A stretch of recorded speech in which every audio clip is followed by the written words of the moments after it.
आदरणीय सपकाळ सर यांनी खूप भरभरून माझ्याविषयी बोललेलं आहे आणि त्याच्यामुळे जबाबदारी पण माझी खूप वाढली. खरं म्हणजे सर पहिल्यांदा तुमचं हार्दिक अभिनंदन. कारण तुम्ही इतकं सुंदर हे संयोजन केलं आणि अ, आम्हा सर्वांना बोलतं केलं. विशेषतः फुलेंवर बोलायला या काळामध्ये अशा प्रकारचा प्लॅटफॉर्म उपलब्ध हे सुद्धा चळवळीचं फार मोठं एक कार्य आहे मी समजतो.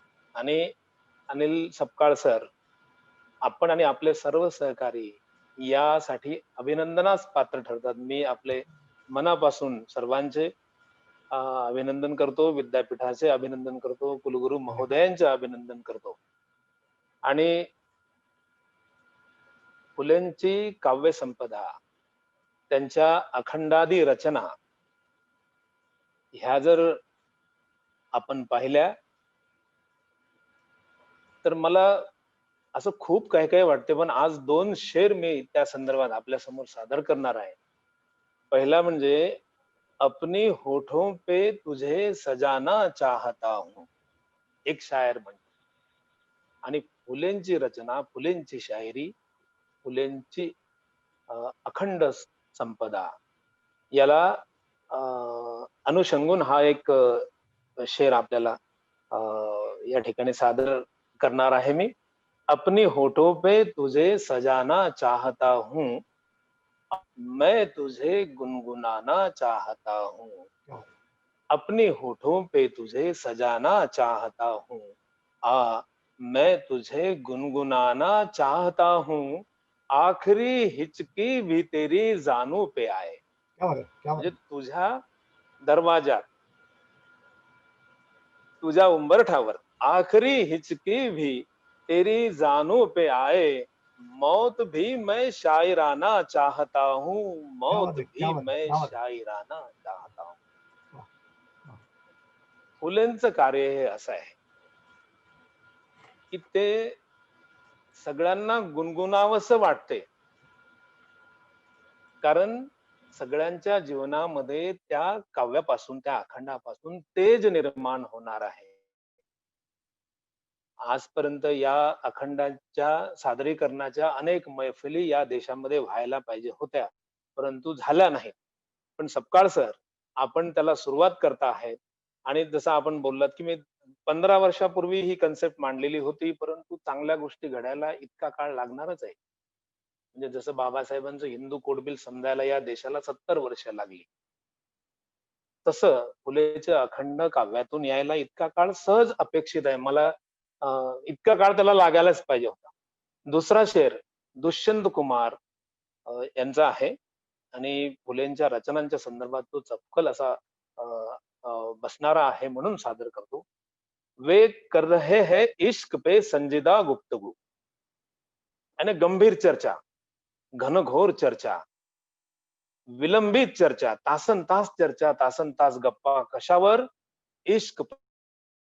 वे कर रहे हैं इश्क पे संजीदा गुफ्तगू, मैं क्या बताऊं मेरा कहीं और ध्यान है. वे कर रहे हैं इश्क पे संजीदा गुफ्तगू, मैं क्या बताऊं मेरा कहीं और ध्यान है. वो आदमी नहीं मुकम्मल बयान है, माथे पे उसके चोट का गहरा निशान है. फुले म्हणजे मुकम्मल बयान है, कंप्लीट हिस्ट्री, वो आदमी का पूरा कहना है. इतका कणखर माणूस आणि म्हणूनच बाबासाहेबांनी त्यांना आपले गुरु म्हणून स्वीकारलेले आहे. वे कर रहे हैं इश्क पे संजीदा गुफ्तगू, मैं क्या बताऊं मेरा कहीं और ध्यान है. वो आदमी नहीं मुकम्मल बयान है, माथे पे उसके चोट का गहरा निशान है. सामान कुछ नहीं फटे हाल है मगर. फार सुंदर शेर आहे. सामान कुछ नहीं फटे हाल है मगर, झोले में उसके पास कोई संविधान है. वो आदमी नहीं मुकम्मल बयान है, माथे पे उसके चोट का गहरा निशान. या फुलेंच्या रचनांमधून, फुलेंच्या अखंडामधूनच भारतीय संविधानाची या निर्मितीची बीज आहेत मित्रांनो, लक्षात घ्या. बाबासाहेबांचे गुरु असलेल्या आदरणीय फुलेंना, ज्योतिबा फुलेंना मी विनम्र अभिवादन करतो त्यांच्या स्मृतिदिनी. आणि फुलेंचं कार्य हे उत्तरोत्तर असं सर्वसामान्य माणसाच्या दारात यावं, त्यासाठी डॉक्टर अनिल सपकाळ सरांनी असेच प्रयत्न करावे, अशा सुद्धा शुभेच्छा मी त्यांना देतो. तद्वतच आज गुरु नानकांची जयंती आहे आणि गुरु नानकांना मी आज आपणा सर्वांच्या वतीनं विनम्र अभिवादन करतो. खरं म्हणजे नानक असो, फुले असो, वामनदादा खूप छान लिहितात. ह्या ज्योती आहेत. ह्या ज्योती तुम्हा आम्हाला प्रकाशमान करणाऱ्या आहेत. तुम्हा आम्हाला तेजाळत ठेवणाऱ्या आहेत. वामनदादा लिहितात, ज्योत ज्योतीने पेट घेत आली, तीच धरणीला तेज देता आली. ज्योत ज्योतीने पेट घेत आली, तीच धरणीला तेज देता आली. रूप काळे तमाचे उजळले, तेव्हा जीवन जगाचे उजळले. भीम गौतम फुले दीप झाले, तेव्हा जीवन जगाचे उजळले. शेर आणखी फार सुंदर आहे. देव दैवाच्यात फिरले, देव दैवाच्या फेऱ्यात फिरले, व्यर्थ वामन परी पाय चिरले. देव दैवाच्या फेऱ्यात फिरले, व्यर्थ वामन परी पाय चिरले. मार्ग बुद्धाचा पाहून वळले, तेव्हा जीवन जगाचे उजळले. भीम गौतम फुले दीप झाले, तेव्हा जीवन जगाचे उजळले. या ज्योती, या प्रकाशमान झालेल्या ज्योती, या प्रबुद्ध ज्योती, या प्रबुद्ध ज्योतींनी तुम्हा आम्हाला प्रबुद्धतेचा एरिया निर्माण करून दिलेला आहे आणि म्हणूनच आपण आनंदी आणि सुखानं राहतोय. कोणत्या त्या ज्योती? बुद्ध असो, महावीर असो, वसुबंधू, दिग्नाग, असंग, धर्मकीर्ती, अश्वघोष, बुद्ध घोष, अर्जुन, गोरख, कबीर, नानक, तुकोबाराय असो, सर्व संत असो, अलीकडच्या काळामध्ये वामनदादा असो, अण्णाभाऊ साठे असो, या सर्व ज्योतींनी तुमच्यासाठी चेतना काव्याची निर्मिती आहे. ज्या चेतना काव्यामुळे आज तुमच्या आमच्या जीवनामध्ये चेतना बहरते आहे. असो, कार्यक्रमाची सुरुवात करूया. फुलेंचा एक फार प्रसिद्ध असा अखंड आहे, विद्येविना मती गेली. 1883 ला शेतकऱ्याचा आसूड हे पुस्तक त्यांनी लिहिलेलं आहे. कल्टिवेटर्स व्हिप कॉर्ड आणि शूद्र शेतकऱ्यांच्या बचावाकरता हे पुस्तक काहीतरी मलम होऊ शकेल का? एक छोटीशी ज्योत होऊ शकेल का? छोटासा आधार होऊ शकेल का? असं त्यांनी समर्पण पत्रिकेतच असं लिहिलेलं आहे. या पुस्तकामध्ये या अखंड अखंड आल्याचं आपल्याला लक्षात विद्येविना मती गेली, मती विना नीती गेली. आता ही विद्या कोणती? आपण जे वर्गात शिकवतो, मुलांना शिकवतो, मुलं जे शिकतात, याच्याशी या विद्येचा कमी संबंध आहे. मग जास्त संबंध कुठे आहे? तर या अविद्येचा संबंध बुद्धाच्या अविद्येशी आहे. कारण ही विद्या आणि बुद्ध ज्याला विद्यित म्हणतात, यामध्ये जमीन आसमानचा फरक आहे. आपली जी विद्या आहे ते ज्ञान येणे किंवा माहिती येणे अशाच इतकीच फक्त ती सीमित आहे. बुद्धाची विद्या किंवा बुद्धाची अविद्या, ज्याला बुद्धांनी अविद्या म्हटलं, हा अर्थ डिक्शनरीमध्ये कमी शक्यता आहे सापडण्याची. कारण हा महावीर आणि बुद्धाच्या स्कूलचा शब्द आहे. त्याच्यामुळे या डिक्शनरीमध्ये त्याचा समावेश असेल की नाही माहित नाही मला. काय म्हणतात बुद्ध अविद्येविषयी? बुद्धाची अविद्या कशी आहे, जी फुलेंना अभिप्रेत आहे?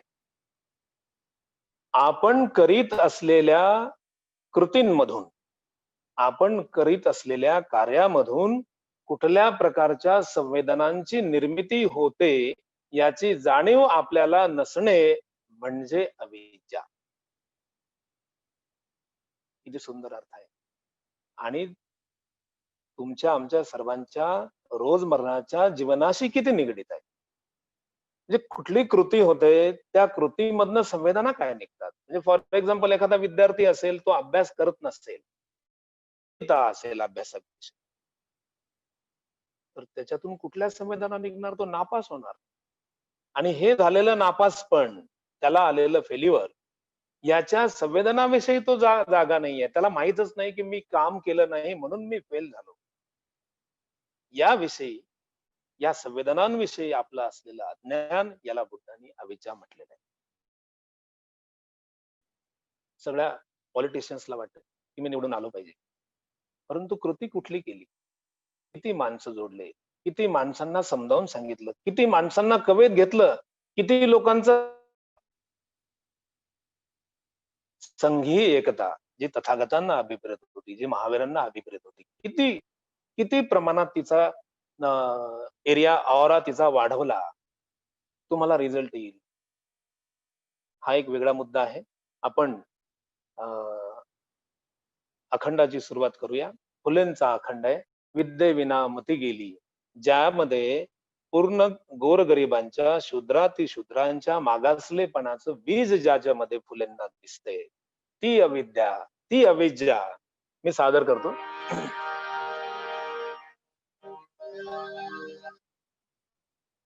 आ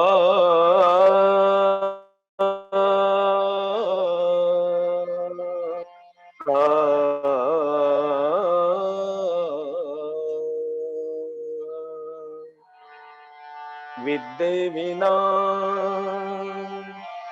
मती गेली, विद्येविना मती गेली, मती विना, मती विना नीती गेली, मती विना नीती गेली, नीती विना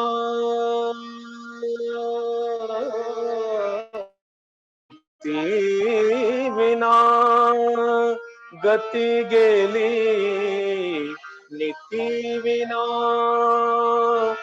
गती गेली, गती विना गती विना वित्त गेले, गती विना वित्त गेले, इतुके अनर्थ,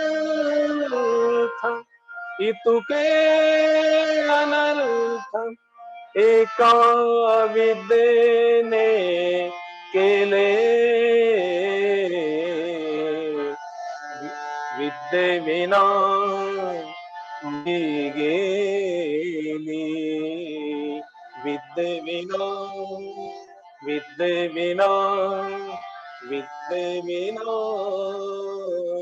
मती गेली.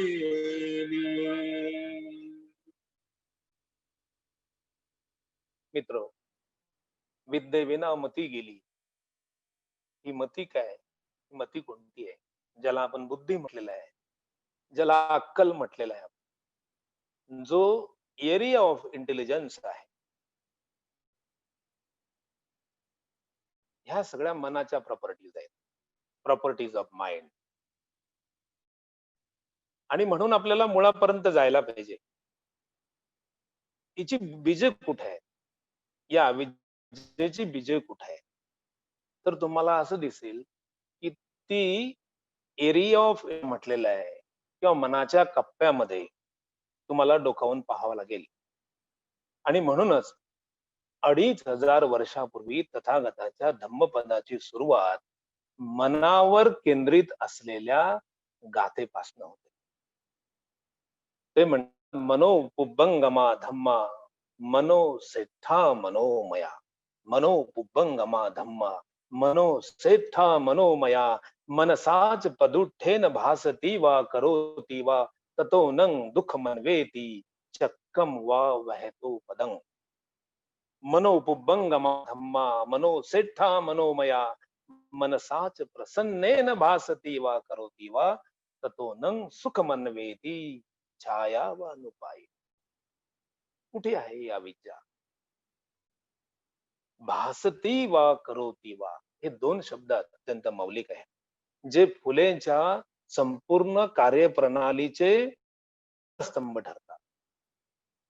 काय भास होतात, काय विचार करतो आणि काय कृत्य करतो हे लक्षात घ्या.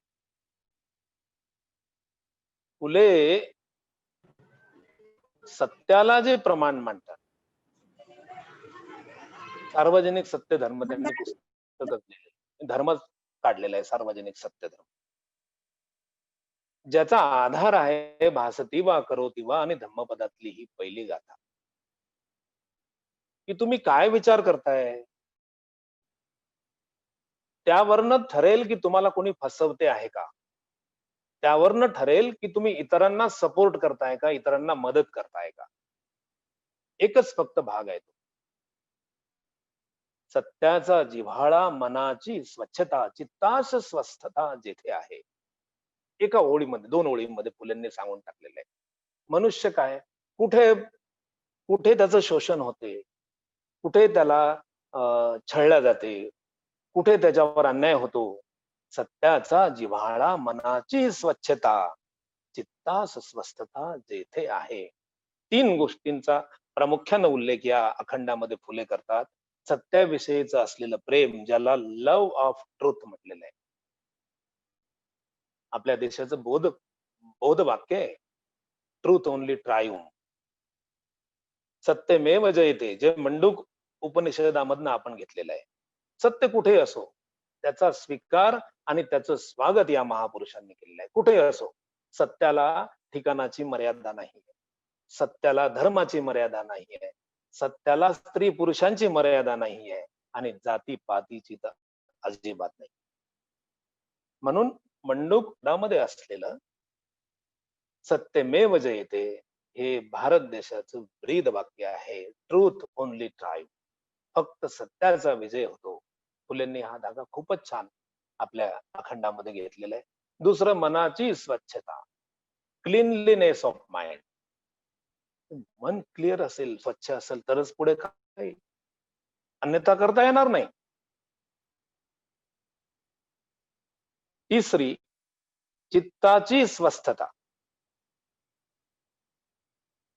साऊंडनेस ऑफ माइंड, म्हणजे वरचं प्रेम, त्याच्यानंतर मनाची असलेली स्वच्छता आणि चित्ताची असलेली स्वस्थता. या 3 गोष्टी ज्या अभंगामध्ये आहेत, ज्याला राईट बिहेवियर म्हटलेलं आहे तथागतांनी 8 फोल्ड पाथ मध्ये, आर्य अष्टांगिक मार्गामध्ये ज्याला राईट बिहेवियर म्हटलेलं आहे, सत्य वर्तन. फुले खूपच छान छान गुंफण या विचारांची आपल्या अखंडातून करतात, सादर करतो.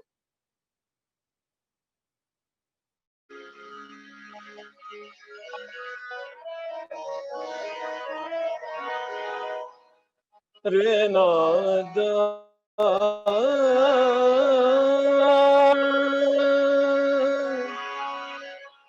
सत्याचा जिव्हाळा, सत्याचा जिव्हाळा, मनाची स्वच्छता, सत्याचा जिव्हाळा, मनाची स्वच्छता, चित्तास स्वस्थता जेथे आहे, चित्तास स्वस्थता जेथे आहे, सत्याचा जिव्हाळा, मनाची स्वच्छता, चित्तास स्वस्थता जेथे आहे, चित्तास स्वस्थता जेथे आहे, सत्याचा जिव्हाळा.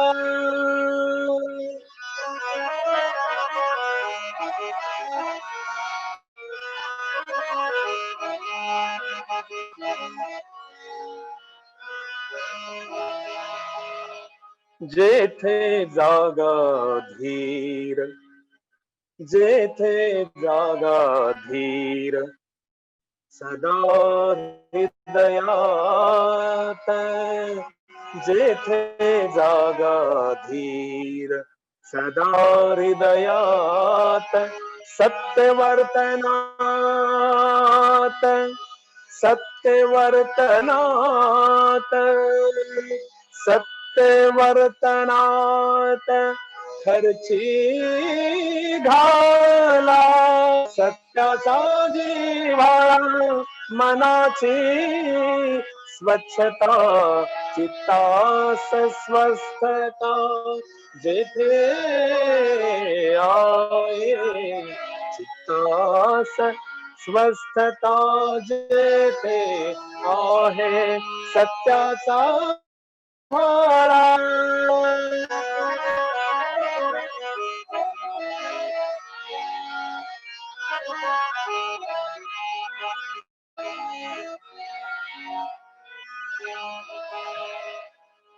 पीडा दुःखे सोशी संकटे निवारी पीडा दुःख सोशी पीडा दुःख सोशी संकटे निवारी गांजल्यास तारी गांजल्यास तारी गांजल्यास तारी जगा माझी सत्याचा जिव्हाळा मनाची स्वच्छता चित्तास स्वस्थता जेथे आहे चित्तास स्वस्थता जेथे आहे सत्याचा जिव्हाळा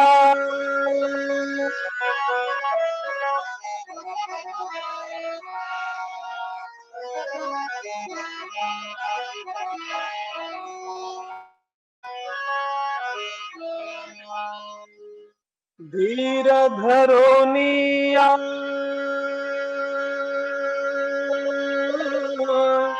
धीर धरोनिया धीर धरोनिया सर्वा सुख देती धीर धरोनिया सर्वा सुख देती यशवंत होती यशवंत होती ज्योती म्हणे सत्याचा जिव्हाळा मनाची स्वच्छता चित्तास स्वस्थता जेथे आहे चित्तास स्वस्थता जेथे आहे सत्याचा जिव्हाळा सत्याचा जिव्हाळा सत्याचा जिव्हाळा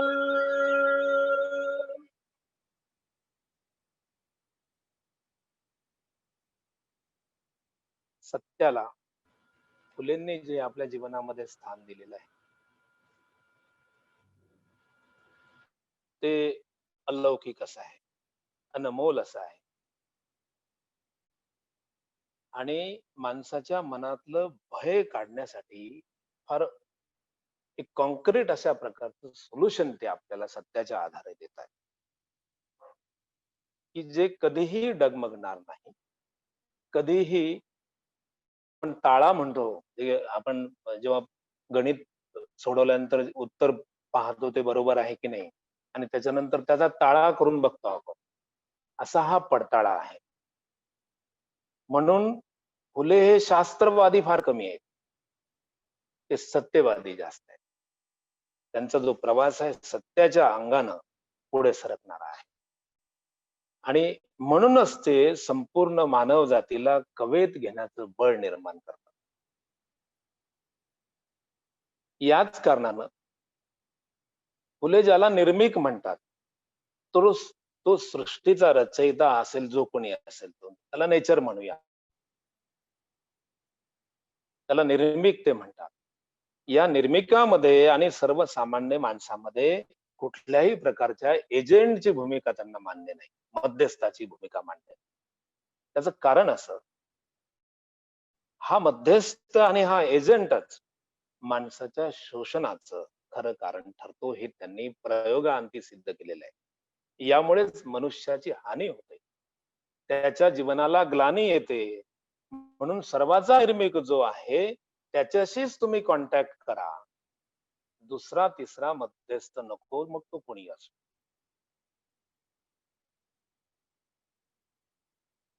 कबीरांनी फार सुंदर अशा प्रकारचं विवेचन आपल्या एका दोह्यामध्ये केलेलं आहे. हा जो अभंग आहे, त्याच्यामध्ये कबीरांच्या या दोह्याची बीज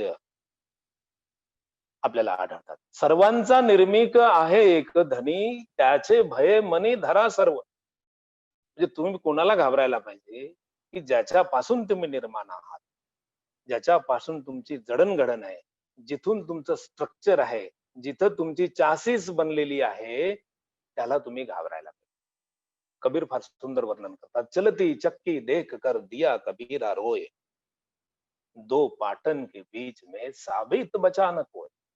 कुठे आहे निर्मिती? हा निर्मिक कुठे आहे? कबीरांचा दोहा आणि फुलेंचे अखंड याच्यामध्ये इतकं तादात्म्य आहे, इतकं साम्य आहे, की जणू ते दोन्ही एकच आहेत. परंतु काळाच्या अनुषंगानं रूपांतरण स्वीकारणे हा वैज्ञानिक दृष्टिकोन फुलेंनी स्वीकारलेला आहे. प्रत्येक महापुरुष काळाच्या अंगानं ट्रान्सफॉर्मेशन स्वीकारत असतो. म्हणून महावीरांचं आगम तेच आहे, बुद्धाचं धम्मपद आहे. कबीराचे दोहे तेच आहेत, जे गुरु नानकांची भजनं आहेत. गोरखांच्या रचना तेच आहेत, ज्या तुकोबारायांनी लिहिलेल्या आहेत. आणि जे तुकोबारायांनी अभंगातून मांडलेले आहेत, तेच फुलेंनी अखंडातून मांडलेलं आहे, तेच वामनदादांनी त्यांच्या गीतातून मांडलेलं आहे. आणि तीच अलीकडची आपल्या गावातली बहिणाबाई सुद्धा म्हणते, मन वढाय वढाय उभ्या पिकातलं ढोर, किती हाकाया हाकाया फिरी येते पिकावर.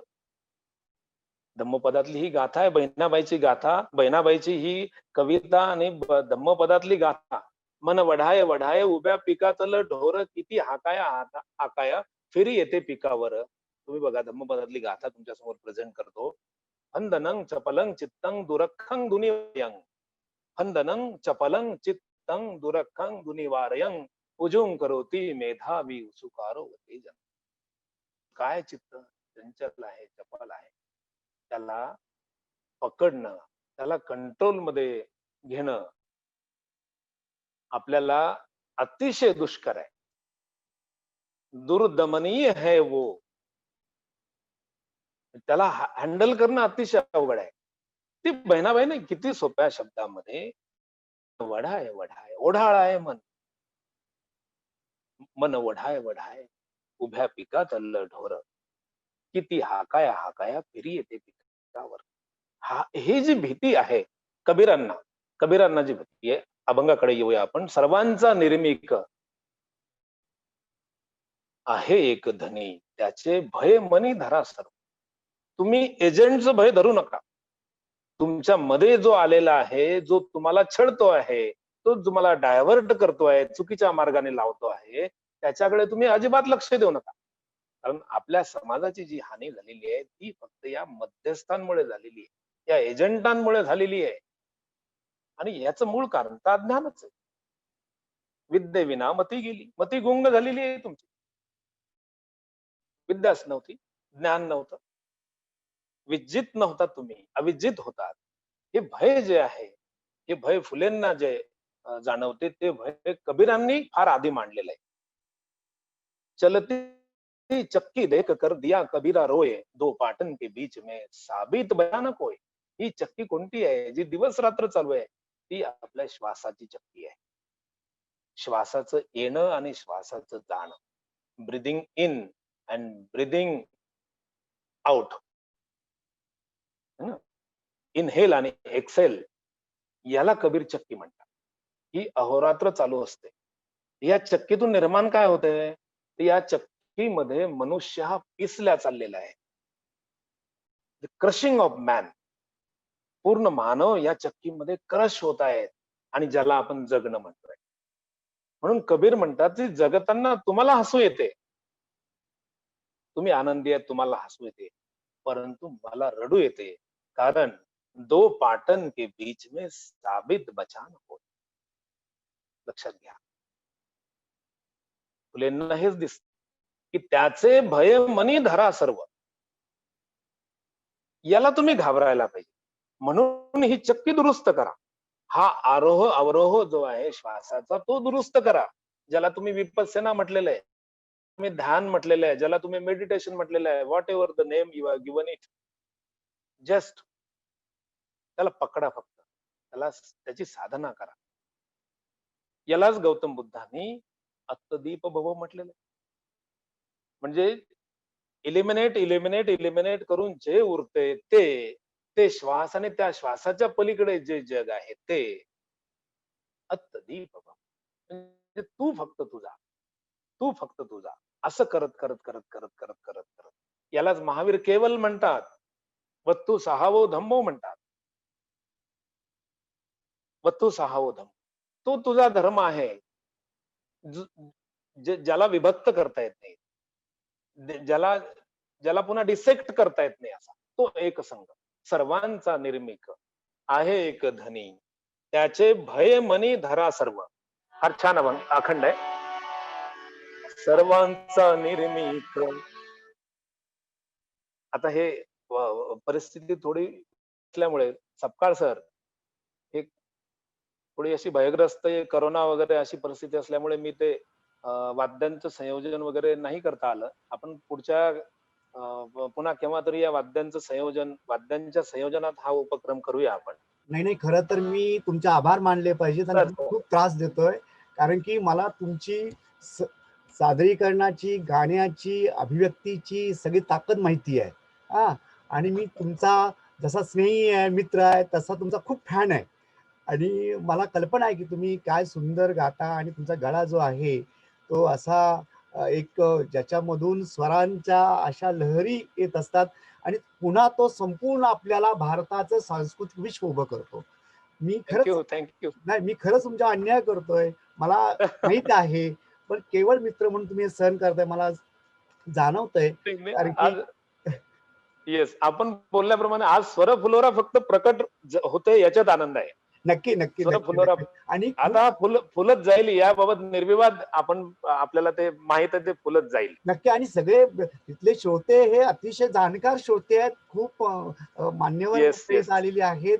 मी खरं तर त्यांचे नंतर नाव तुम्हाला सांगतो, पण केवळ तुमच्यासाठी आलेली आहेत आणि मला माहित आहे की मी अन्याय करतोय, पण छानच तुम्ही सगळं चाललंय आणि याबद्दल तुमचा पुन्हा आभार मानतोय.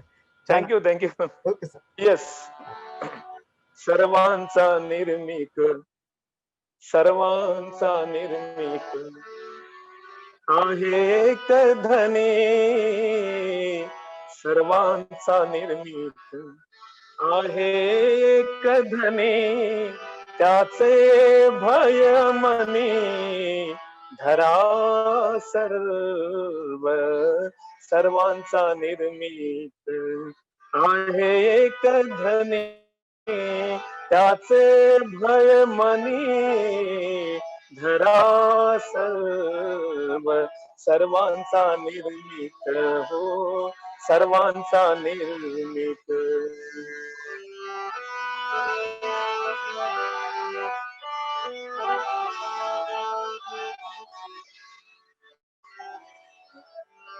न्यायाने वस्तूंचा उपभोग घ्यावा, न्यायाने वस्तूंचा उपभोग घ्यावा, आनंद करावा, भांडू नये. सर्वांचा निर्मित आहे एक धनी, सर्वांचा निर्मित.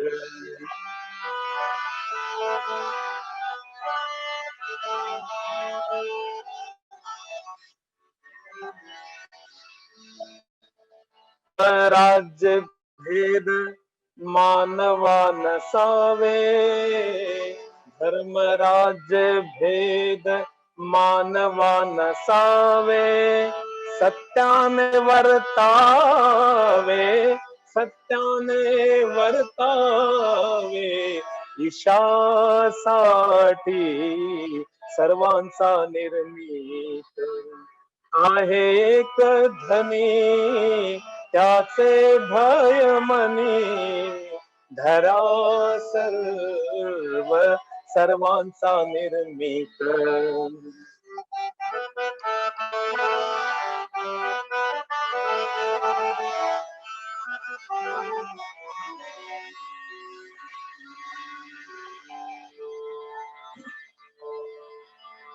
सत्या सर्व सुखी भावे, सर्व सुखी भावे,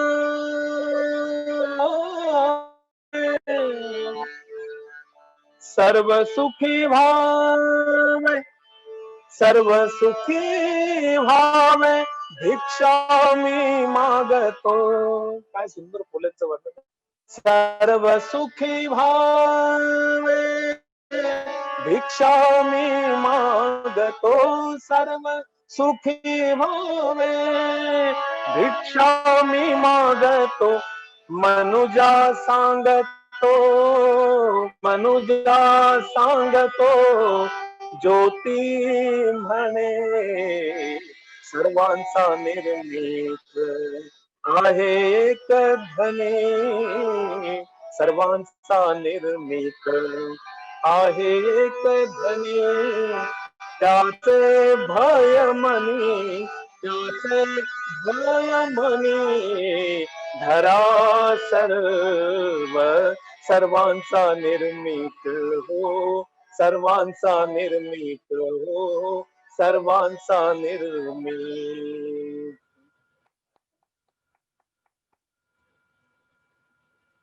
मित्र हो, हा सर्वांचा निर्मिक आहे.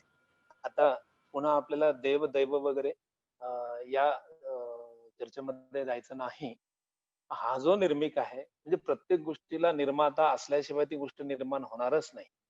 मग ते कॉम्बिनेशन असू दे काहीतरी, म्हणजे अगदी मन सुद्धा, बुद्ध म्हणतात की मन ही सुद्धा गोष्ट कुठल्या तरी घटनांचं गोष्टींचं संयोजन आहे. ती पोकळी आहे, ज्याला त्यांनी स्पेस म्हटलेलं आहे. मनाचं नाव त्यांनी स्पेस दिलेलं आहे.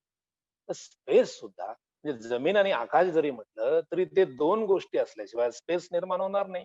आपल्या घरातली छोटी रूम सुद्धा असल्याशिवाय स्पेस क्रिएट होणार नाही. आता या स्पेसचं वर्तन जे आहे किंवा त्याचं स्वरूप जे आहे ते विविध अंगानं, विविध रूपानं असू शकते किंवा त्याच्या आकारमानाला असू शकते. यालाच महावीरांनी अनेकांतवाद असं म्हटलंय. म्हणजे वस्तू छोटी असू दे, वस्तू मोठी असू दे, घटना छोटी असू दे, घटना मोठी असू दे, व्यक्ती छोटा असू दे, मोठा असू दे, लहान असू दे, मोठा असू दे, म्हातारा असू देत किंवा स्त्री असू दे, पुरुष असू दे, गरीब असो, श्रीमंत असो, त्या सर्वांना त्याचं त्याचं मन आहे, त्याचा त्याचा से आहे, त्याचा त्याचा हक्क सुद्धा आहे. एक घटना फुलेंच्या संदर्भात मला अत्यंत मौलिक अशी वाटते, की जे सत्सारमध्ये द एसेन्स ऑफ ट्रूथ 1885 मध्ये फुलेंनी एक छोटी पुस्तिका काढली होती, एक अंक काढला होता सत्सारचा. 1885 ची गोष्ट आहे आणि 1885च्या सत्सारमध्ये आलेले आहे. ऍक्च्युअल घटना पंडिता रमाबाईची आहे, जी ज्याला उच्चकुलीन ब्राह्मण असलेल्या पंडिता रमाबाई ह्या धर्मांतर करतात. बघा घटना कशी आहे. उच्चकुलीन ब्राह्मण असलेल्या पंडिता रमाबाई 29 सप्टेंबर 1883 रोजी लंडन येथे हिंदू धर्माचा धर्माची दीक्षा घेतात. हिंदू धर्माचा त्याग करून ख्रिश्चन होतात पंडिता रमाबाई. आणि त्या काळामध्ये इतकी इतकी मोठ्या प्रमाणावर त्यांच्यावर टीका होते. म्हणजे पुण्यातले वर्तमानपत्र, मासिक त्या काळामध्ये असलेले ज्ञान प्रकाश, ज्ञानचक्षू, पुणे वैभव ही सगळी वृत्त पंडिता रमाबाईवर तुटून पडतात. अशा काळामध्ये ज्योतिबा फुले या माऊलीची कड घेऊन तिच्या पाठीशी उभे राहतात. पंडिता रमाबाईच्या पाठीशी फुले ढाल होऊन उभे राहतात.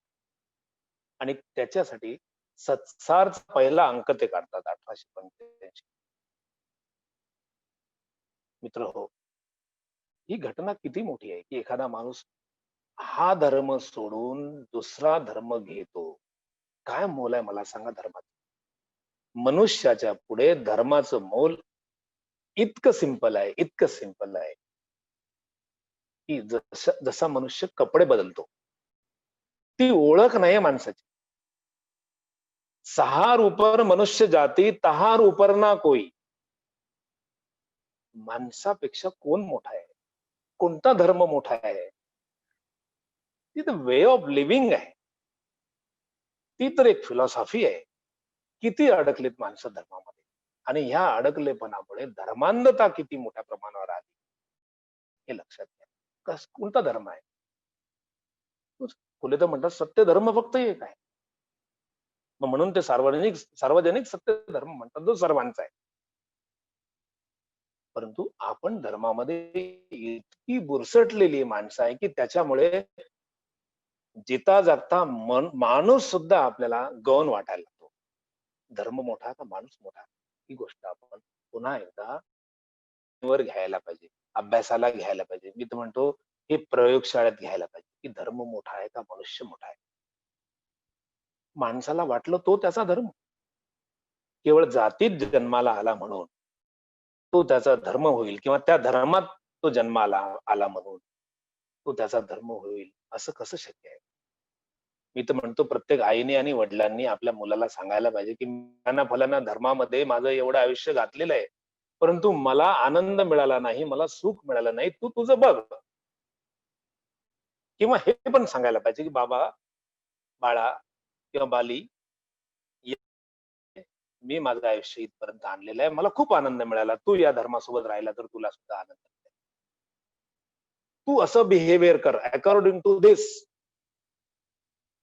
असं जर केलं तर मला वाटतं ते आई वडील महापुरुष असतील, ते वीर पुरुष असतील, की आपल्या लेकरांना सांगतात की या धर्मामध्ये मला अजिबात आनंद मिळालेला नाही, मी जगत आलो, मी त्या अंधरुढींचं पालन करत आलो, त्याला सर्व्हाइव्ह करत आलो, त्याला सस्टेन करत आलो, त्याचं ओझं मी वाहत आलो. पण तू बघ, तर काही मिळालं नाही, आम्ही असेच खोके झालो, म्हातारे झालो. अशा प्रकारचे आई वडील जर निर्माण झाले तर मला असं वाटतंय की माणसाचा जो ओरिजिनल धर्म आहे, साहो धर्म, त्याच्या स्वभावाचा धर्म, त्याच्या विचाराचा धर्म, त्याच्या आचरणाचा धर्म, तो अस्तित्वात येईल. बर्ट्रांड रसेलने म्हटलेलं आहे, पुस्तक लिहिलं, निबंध लिहिलेला आहे की Y I am not Christian. British असलेले बर्ट्रांड रसेल, ख्रिश्चन मुळात असलेले बर्ट्रांड रसेल म्हणतात की Y I am not Christian. लिहून टाकला निबंध.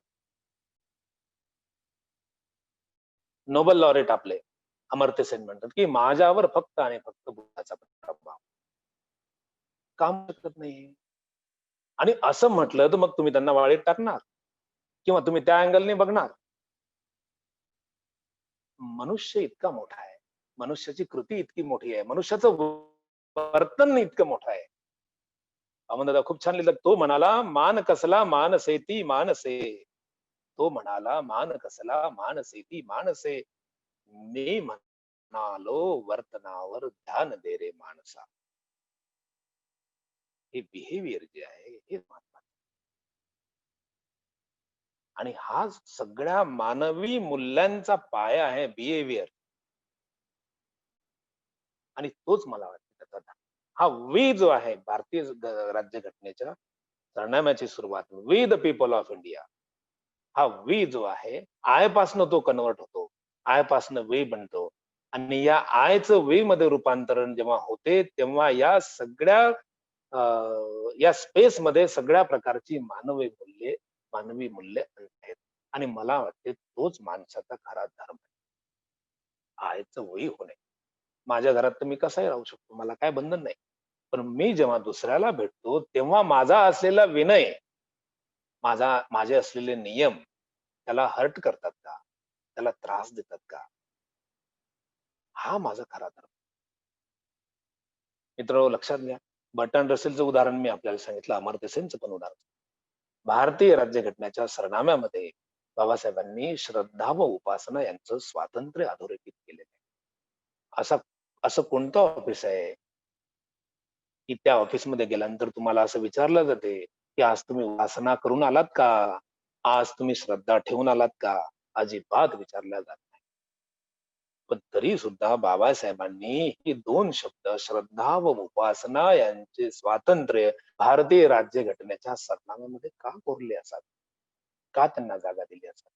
याचं कारणच हे आहे की मनुष्याला त्याच्या विचाराप्रमाणे, त्याच्या श्रद्धेप्रमाणे, त्याच्या प्रेरितीप्रमाणे, त्याच्या रीतीभातीप्रमाणे त्याला प्रकट होता आलं पाहिजे. आणि असं प्रकट होऊ दिला जाणार नाही पुढे, म्हणून त्यांनी घटनेमध्ये ही गोष्ट नमूद करून ठेवलेली आहे. पंडिता रमाबाईच्या बाबतीत हेच घडलेलं आहे. फुले फार छान लिहितात. धूर्त आर्यांची खुंटली, पंडिता रमा बरी बाटली. हे लक्षात घ्या. फुले पंडिता रमाबाईच्या पाठीशी उभे राहतात आणि मला वाटतं एका स्त्रीचं स्वातंत्र्य जपणे, एका स्त्रीला प्रोटेक्शन देणे, हा बलाढ्याशिवाय, हा फार मोठा माणूस असल्याशिवाय हे करणं शक्य नाही. सगळ्यांच्या विरोधामध्ये जाऊन याच्यामध्ये फुलेंनी एक प्रकारचं हे विडंबन गीतच त्यांनी लिहिलेलं आहे.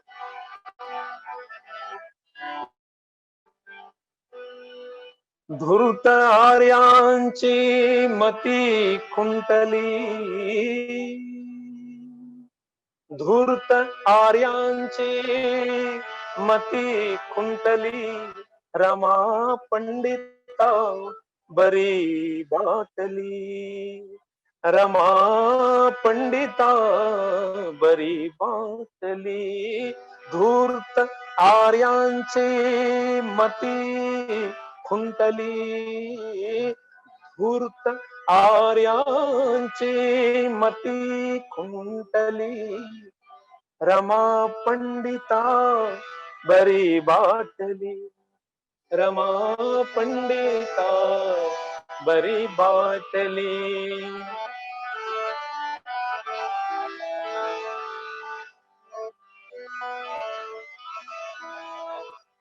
मद्य पिऊशी आता वाटली, मद्य पिऊशी आता वाटली, दे ब्रांडीची मला बाटली, दे ब्रांडीची मला बाटली.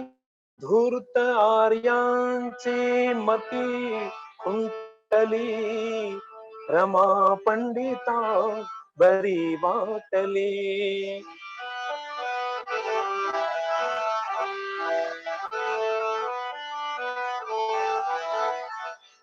ज्ञान गेले चक्षु थिजले, नाव आहेत वर्तमानपत्राची. ज्ञान प्रकाश, ज्ञान चक्षु आणि पुणे वैभव. पंडिता रमाबाईवर मोठ्या प्रमाणावर टीका केली. त्याचं रूपक या ठिकाणी फुले घेतात.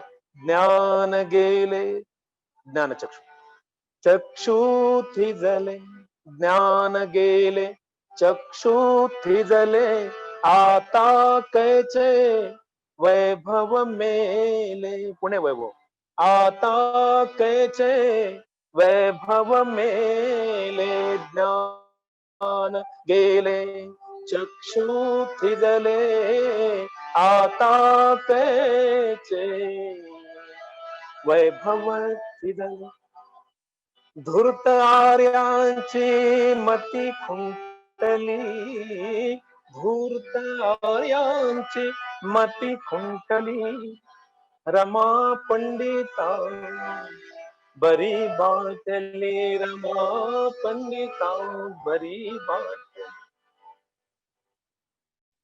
दास तुकाचे चेले बनती, ब्रेव तुक त्याचे चेले दास बनतायत. दास तुकाचे चेले बनती, शूद्र शिवाचे गळी लागती. दास तुकाचे चेले बनती, शूद्र शिवाचे गळी लागती, धूर्त आर्यांची मती कुंटली, धूर्त आर्यांची मती कुंटली, रमा पंडिता बरी बाटली, रमा पंडिता बरी बाटली, रमा पंडिता बरी बाटली.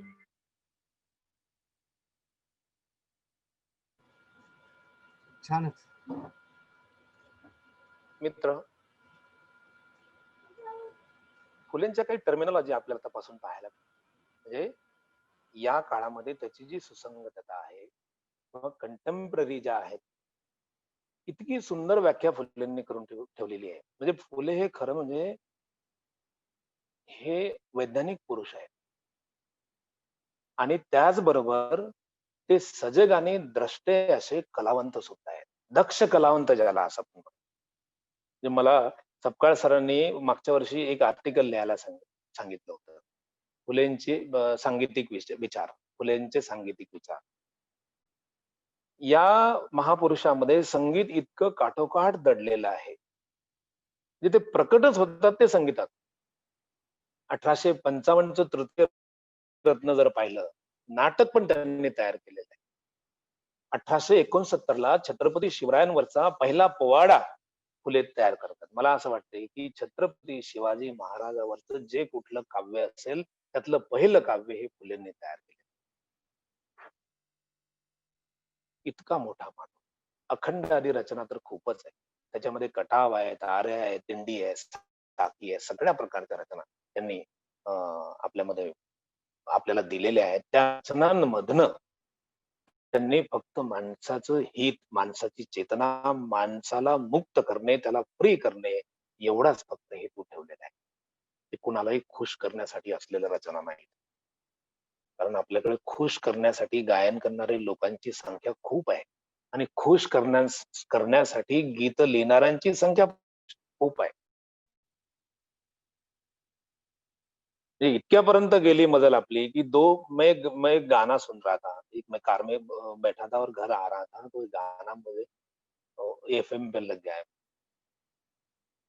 सूरज डूबा है यारो, दो घुट नशे के मारो. सूरज डूबा है यारो, दो घुट नशे के मारो. खलील जिब्राननी एक वाक्य म्हटलेलं आहे. लेबनॉनचे जे मोठे दार्शनिक होऊन गेले खलील जिब्रान 19व्या शतकामध्ये. त्यांनी म्हटलेलं आहे की मला त्या देशातील युवकांच्या ओठावर कुठली गाणी आहेत ते सांगा. मला त्या देशातील युवकांच्या ओठावर कुठली गाणी आहेत ते सांगा, मी तुम्हाला त्या देशाचं भवितव्य सांगतो. इतका दुर्दम्य विश्वास खलील जिब्रानचा कल्चरवर होता, म्युझिकवर होता. या देशामध्ये सूरज डुबा है यारो, दो घुट नशे मारो. याच्यासाठी जर सूर्यास्ताची वाट पाहत असू तर या देशाचं भवितव्य सांगण्यासाठी कुठल्या ज्योतिषाची गरज नाही आहे आपल्याला. म्हणून मित्रहो, गीतांकडे पाहताना, काव्याकडे पाहताना, नाट्याकडे पाहताना ते समाजाला प्रेरणावर्धक आहेत का, चेतना प्रदान करणारे आहेत का, याच अंगाने त्याचा अनालिसिस पाहायला पाहिजे. नाहीतर गाणाऱ्याचं गाणं होते, गीतकाराचं गीत होते, संगीतकाराचं संगीत होते, चित्रपट निर्मात्याचा चित्रपट खूप चालतो. उघडे नागडे लोक दाखवल्यावर चित्रपट चालणार नाही तर काय बसणार तो. चित्रपट सुद्धा खूप चालतो, परंतु समाज असा रसातळाला जाऊन बसतो की ज्याला पुढे शेकडो वर्ष तुम्हाला उचलणार. इतकं तरी कृपा करून, इतकं तरी भान ठेवा की आपल्या कलाकृतीमुळे समाज हा रसातळाला बसतो का जाऊन, जसा गाळ हा विहिरीच्या तळाला जाऊन बसतो. इतकं फक्त भान ठेवायला. म्हणून फुलेंचं कवी असणं, फुलेंचं अखंडादी रचना करणं, त्यांची निर्मिती किंवा त्यांचं म्युझिकल असणं होली काय अत्यंत महत्वाचं. कुळवाडी भूषण पवाडा गातो भोसल्याचा छत्रपती शिवाजीचा. कशी शब्द कळायचे? कुळवाडी भूषण पवाडा गातो भोसल्याचा छत्रपती शिवाजीचा. ज्योतिराव फुल्यांनी गायला पूत शूद्राचा.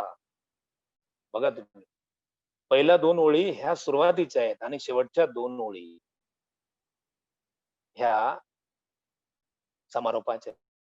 भूषण पवाडा गातो भोसल्याचा छत्रपती शिवाजीचा आणि शेवट आहे, समारोप आहे. ज्योतिराव फुल्यांनी गायला पूत क्षुद्राचा. ज्योतिराव फुल्यांनी गायला पूत क्षुद्राचा मुख्य धनीचा. कुळवाडी भूषण पवाडा गातो भोसल्याचा छत्रपती शिवाजी. हा हा द्रष्टा कवी त्या काळातल्या प्रसंगांना तंतोतंत आपल्या समोर उभा. ही ही द्रष्ट्या कवीची ताकद असते, हे लक्षात घ्या. की ज्याला 500 वर्षांनी पुढे काय होणार ह्याच त्याची चाहूल लागत असते. त्याला आशु कवी अशी सुद्धा उपमा आहे. आशु कवी त्याला समजते पुढे काय होणार आहे. मखलाशी करत नाही, खुशामत करत नाही, खुशमस्करी करत नाही. तो माणसाला उभं करण्यासाठी लिहितो, हे लक्षात. जिजाऊची भावना फुले आपल्या काव्यामध्ये पकडतात. जिजाऊची शिवाजी महाराजांना, बाल शिवाजीला जिजाऊ सांगते. काय सांगते? की तुझं हे घर कसं आहे, हे तू जिथे वाढतोस तो परिसर कसा आहे, ते एन्व्हायरमेंट कसं आहे. आणि जिजाऊची ही जी शिकवण आहे तीच शिवाजीला बलाढ्य करण्यासाठी कारणीभूत आहे, शूर करण्यासाठी कारणीभूत ठरलेली आहे. शिवाजी महाराजांना जे शौर्य मिळालेलं आहे ती आईच्या कुशीत मिळालेलं आहे. तिच्या उभेमध्ये त्यांना मिळालेलं आहे. काय वर्णन आहे? जिजाऊ काय सांगतात? क्षेत्र क्षत्रियांचे घर. बघा, हे घर कोणाचं आहे? क्षेत्र क्षत्रियांचे घर तुझे पितृ महावीर. क्षेत्र क्षत्रियांचे घर तुझे पितृ महावीर. सुखा नसे पारावार. सुखा नसे पारावार. आनंदाला पारावार नाही, सुखाला पारावार नाही. कारण काय? क्षेत्र क्षत्रियांचे घर तुझे पितृ महावीर. सुखा नसे पारावार आल्या गेल्यांचे माहेर. क्षेत्र क्षत्रियांचे घर. महावीरी कन्सेप्ट जी आहे, सर्व महापुरुषांना कन्सॉलिडेटेड नेम देतात फुले. कन्सॉलिडेटेड नाउन म्हणजे गोळाबेरीज करून सगळ्यांना दिलेलं नाव आहे महावीर. हा भगवान महावीरांचाच आदर्श त्यांच्या डोळ्यासमोर. क्षेत्र क्षत्रियांचे घर तुझे पितृ महावीर. सुखा नसे पारावार आल्या गेल्यांचे माहेर. क्षेत्र क्षत्रियांचे घर. आणि इथे फुलेंची जी व्याख्या आहे, क्षत्रिय कोण? ब्राह्मण, क्षत्रिय, वैश्य आणि शूद्र हे 4 वर्ण माहित आहे आणि 5वं सुद्धा अतिशूद्र आपल्याला माहित आहे. फुलेंची व्याख्या जी आहे क्षत्रियाची तशी आहे. काय म्हणतात त्याच्याविषयी फुले? की क्षत्रिय कोण? तर क्षेत्राचे मूळ मालक म्हणजे क्षत्रिय, जे या क्षेत्राचे मालक आहे, जे आधीपासून वास्तव्यास आहेत, जे आदिवासी आहेत, जे मूळ रहिवासी आहेत, जे मूल निवासी आहेत, आणि तेच क्षत्रिय आहे. क्षेत्राचे मूळ मालक. काय सुंदर व्याख्या केली. क्षेत्राचे मूळ मालक क्षत्रिय कोणी पण असू शकतो, हे लक्षात. जो त्या क्षेत्राचा मालक आहे तो क्षत्रिय असू शकतो. आणि या गीतामध्ये, या खंडामध्ये अत्यंत सुंदर वर्णन शिवाजी महाराजांचं फुले करतात.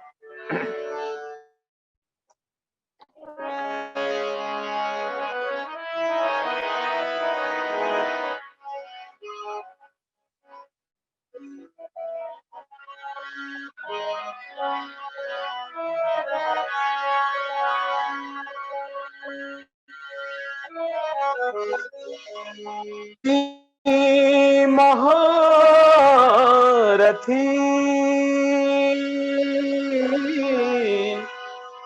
अति महारथी क्षत्रियाचा बाळ, अति महारथी क्षत्रियाचा बाळ, यवनाचा काळ, यवनाचा काळ, त्रेतायुगी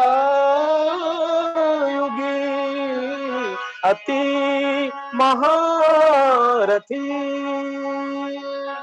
अति महारथी क्षत्रियाचा बाळ, यवनाचा काळ, यवनाचा काळ, त्रेतायुगी अति महारथी.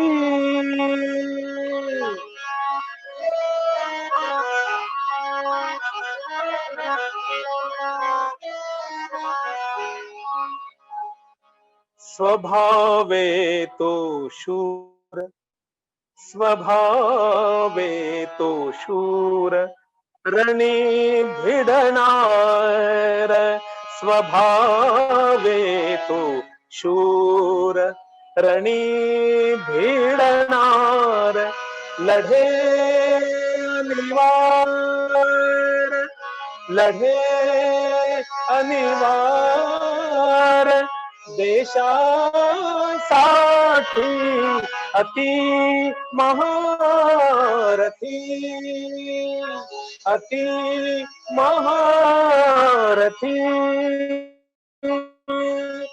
क्षत्रियाचा बाळ, यवनाचा काळ, त्रेतायुगी अति महारथी.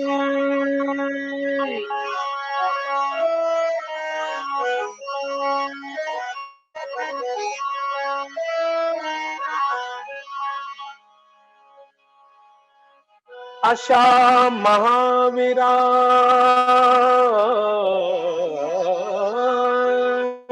अशा महावीरा म्हणे महारी, अशा महावीरा म्हणे महारी, धाके थरथरी, धाके थरथरी, द्विज सूत अति महारथी, अति महारथी.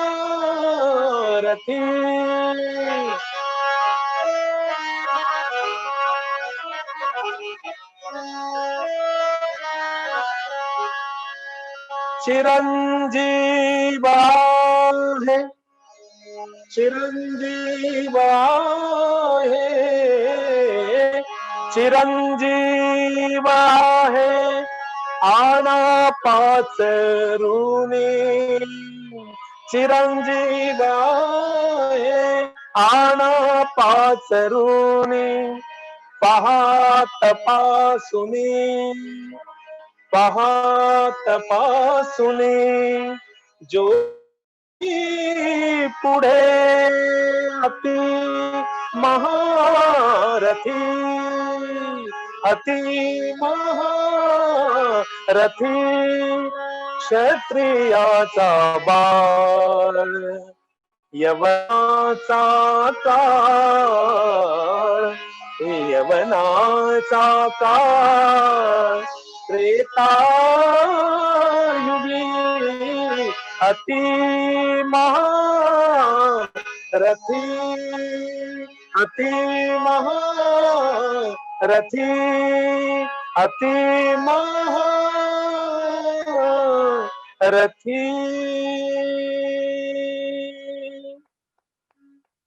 क्या बात है, क्या बात है. Thank you sir.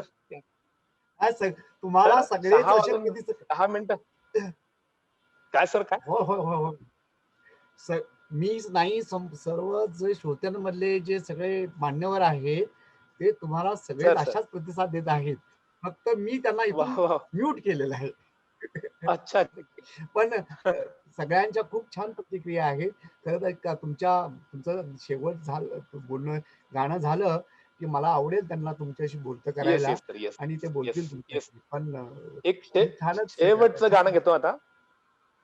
हां, हां, जसं ज्याचा तुम्ही उल्लेख केला, "जळो जळो तुमचे जीणे, उद्योगा हं, आधी ताजे खाणे." त्या बरोबर. कार्यक्रमानं आपण भैरवी करूया अ, या मैफिलीची आणि अ, खरं म्हणजे तुमचे मनापासून धन्यवाद मी व्यक्त करतो सपकाळ सर. आणि नाही, नाही असं काही भोसले नाही. सर सुद्धा आहेत. भोसले सर सुद्धा आहेत. त्यांचा आहेत, मित्र आहेत. आहे मी भोसले सरांचा. हो, हो. भोसले सर आणि अजून अनेक मान्यवर येस, सांगतो येस, तुम्हाला आहेत. खूपच लोकं आहेत. येस. अ, तुमचे सगळ्यांचे मनापासून धन्यवाद. विद्यापीठाचे धन्यवाद. आणि ही छोटीशी म्हणजे माझी 15 वर्षापासूनची जी इच्छा होती, की मला स्वरफुलोरा करायचा आहे. खरं म्हणजे आमच्या अध्यक्ष बापूसाहेब काळदाते यांच्यासमोर मी ही गोष्ट बोललो. आणि तेव्हा अच्छा. त्यांनी हो करूया पण म्हटलं होतं. ते परंतु आता ते नाही होऊ शकलं. म्हणजे त्याला 15 वर्ष लागली आज. आणि मुंबई विद्यापीठातून नाही आणि सर? सम्यकचे किरण सुरवसे आहेत ते म्हणाले, की हां. यावर्षी सम्यक साहित्य संमेलनामध्ये तुम्हाला हे स्वरफुलोरा हे येस, करूयाच असं मी वरती येस सर. बिलकुल, बिलकुल. सम्यकमध्ये झालेलं आहे ना आपल्या बालगंधर्वला मागच्या 2-3 वर्ष हो. आधी झालेलं. येस, करूया सर, करूया. तर येस. हा स्वरफुलोरा आपल्या आपल्या दरबारामध्ये याचं बीजारोपण झालेलं आहे आणि हा असाच फुलत राहील आणि याची दळवळ जी आहे समाजाला सुगंध देत राहील, चेतना देत राहील, अशी मी मंगल कामना व्यक्त करतो.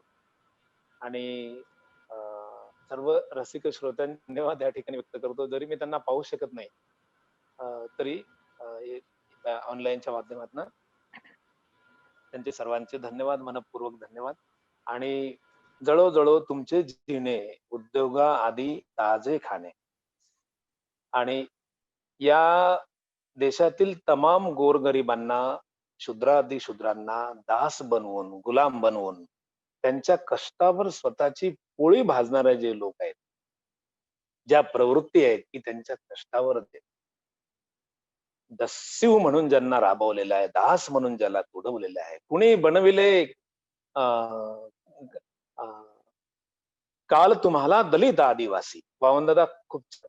कुणी बनविले काल तुम्हाला दलित आदिवासी, फाशी द्या फाशी, दयाला फाशी द्या फाशी. इतकी ज्वलंत अशी प्रतिक्रिया वामनदादांनी एका गाण्यामध्ये. एक धन्वंताची जात पहा बसली लाडू खात पहा. धन्वंताची जात पहा बसली लाडू खात पहा. तू आदिवासी, तू वनवासी, कंदमुळ कारे खाशी? कुणी बनविले काल तुम्हाला दलित आदिवासी. फाशी द्या फाशी, दयाला फाशी द्या. हा जो गुलामगिरीचा जो फास आहे, हा जो दस्यूचा जो दास आहे, ज्याच्यामुळे संपूर्ण बहुजन समाजाचं, गोरगरिबांचं शोषण झालेलं आहे. त्याला ग्लानी आलेली आहे. याला कारण एकच होतं, की उद्योगाआधी ताजे खाणे. दुष्यंत कुमार याच्यावर फार एक सुंदर शेर गझलेमध्ये ते म्हणतात, देखिये उस तरफ, देखिये उस तरफ उजाला है. इंगित करतात ते, इंडिकेट करतात. देखिये उस तरफ उजाला है, जिस तरफ रोशनी नहीं जाती. हा उजाला आला कुठून? म्हणजे ज्या ठिकाणी पोहोचत नाही, रोशनी पोहोचत नाही, तिथे उजेड येतो कुठून? तो वाममार्गानं, माल प्रॅक्टिसनं आलेला उजेड आहे. देखिए उस तरफ उजाला है, जिस तरफ रोशनी नहीं जाती, ये जुबा हमसे सी नहीं जाती, जिंदगी है कि जी नहीं जाती. अशी भयानक अवस्था या दास लोकांची, गरीब लोकांची, कष्टकऱ्यांची, शेतकऱ्यांचे काय हाल. कोण हा देश जर शेतीप्रधान देश असेल, तर म्हणजे हा आपला विषय नाही. परंतु एक वाक्य आलं म्हणून बोलून टाकू. हा देश जर खरंच शेतीप्रधान असेल, त्याच्यावर स्वतंत्रपणे आपल्याला बोलता येईल, एक नवा एपिसोड करता येईल. हा खरोखर जर शेतीप्रधान, कृषीप्रधान देश असेल, तर या देशाची शेअर मार्केट हे ज्वारीच्या आणि गव्हाच्या पोत्यावर हलली पाहिजे. ज्वारीच्या आणि गव्हाच्या पोत्याला इतकं अनमोल असं महत्व आलं पाहिजे, अनन्यसाधारण महत्व आलं पाहिजे, की त्याच्यावर या देशाची शेअर मार्केट डान्स केली, तर खऱ्या अर्थानं हा देश कृषीप्रधान म्हणूया आपण. नुसतं कृषीप्रधानता आहे आणि प्राधान्य प्राधान्य दुसऱ्यांना. असं कृषी प्रधानत्व काय कामाचं? है. म्हणजे उस प्रभाव का क्या मूल्य है, जो तुम्हारी प्रभा ना बने. ज्याच्यामुळे तुमच्या जीवनामध्ये प्रकाश नाही, त्या प्रभावाला टाकून तरी उपयोग काय? उस प्रभाव का क्या मूल्य है, जो तुम्हारी प्रभा ना बने. या देशाचा शेतकरी, ज्याच्यावर फुलेंनी पूर्ण आयुष्य आपलं खर्ची घातलेलं आहे, शेतकऱ्यांचा आसूड किंवा शेतकऱ्यांच्या विषयी त्यांना असलेली ते असलेली कणव, करुणा. कारण तो रात्रंदिवस राबतो. मी सुद्धा शेतकऱ्याचा मुलगा आहे. मी पाहिलेलं आहे. शेतीमध्ये मी रात्रंदिवस काम केलेलं आहे. अनेक वेळा, अनेक ठिकाणी सापांवर पाय पडलेले आहेत आमचे. आम्ही वाचलो त्याच्यातून. हे माझीच नाही, तर प्रत्येक शेतकऱ्याच्या मुलाची शेतकऱ्याची अवस्था आहे. म्हणून ते 1869 ला ब्राह्मणांचे कसब आणि हे पुस्तक महाराष्ट्र देशातील कुणबी, माळी, मांग, महार यांना समर्पित करा. अर्पण पत्रिकेमध्ये कोणाची नाव आहे? महाराष्ट्र देशातील कुणबी, माळी, मांग, महार जे शेतकरी आहेत. मित्रों, ये जुबां हमसे सी नहीं जाती, जिंदगी है कि जी नहीं जाती, देखिए उस तरफ उजाला है जिस तरफ रोशनी नहीं जाती. ही फुलेंच्या ते रुंजी घालत असलेली भावना आहे स्वर फुलोराच्या निमित्तानं. पुन्हा या भावनांना मी अधोरेखित आपल्या समोर करतो आणि हे शेवटचं गीत भैरवी पुन्हा सगळ्यांचे एकदा आभार मानतो. जळो जळो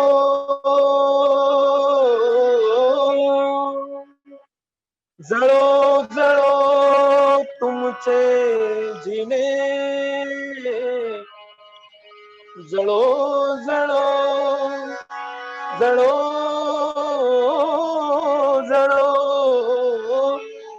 जळो जळो तुमचे जीणे, उद्योगादी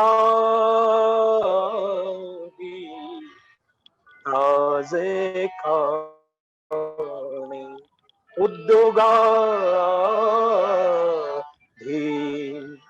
ताजे खाणे.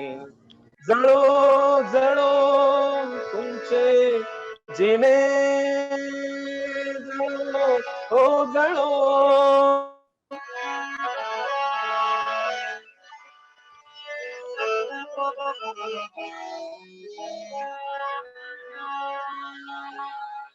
हे बा कृत्य लाजिरवाणे, हे बा कृत्य, हे शेमफुल वर्क आहे, लाजिरवाणं कृत्य आहे. हे बा कृत्य लाजिरवाणे, बा कृत्य लाजिरवाणे, समजोत कपटी, समजोत कपटी शहाणे. जळो जळो तुमचे जीने, जळो जळो तुमचे जीणे, उद्योगाधी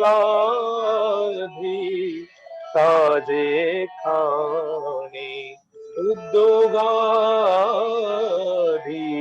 ताजे खाणे. जळो जळो तुमचे जीणे.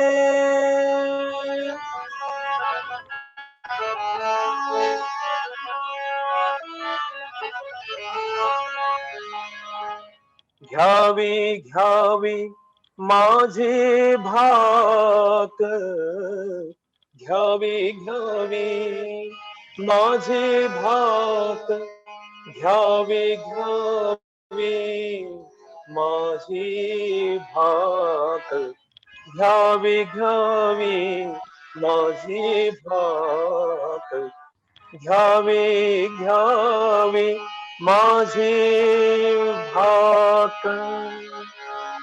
जरी काळ सांगेन, जरी काळ सांगेन अनेक, जळो जळो तुमचे जीवे उद्योगाधी ताजे खाणे, उद्योगाधी ताजे खाणे, जळो जळो तुमचे जीणे.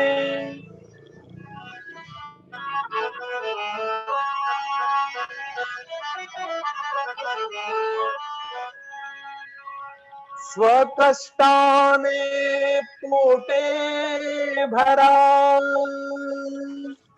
स्वकष्टाने स्वकष्टाने स्वकष्टाने पोटे भरा, ज्योती शिकवी ज्योती शिकवी भजीत खोरा, ती शिकवी भजीत खोरा, जळो जळो तुमचे जीणे, जळो जळो तुमचे जीणे, उद्योगाधी ताजे खाणे, उद्योगाधी ताणे, जळो जळो तुमचे जीणे, जळो जळो तुमचे जीणे, जळो जळो तुमचे जीणे.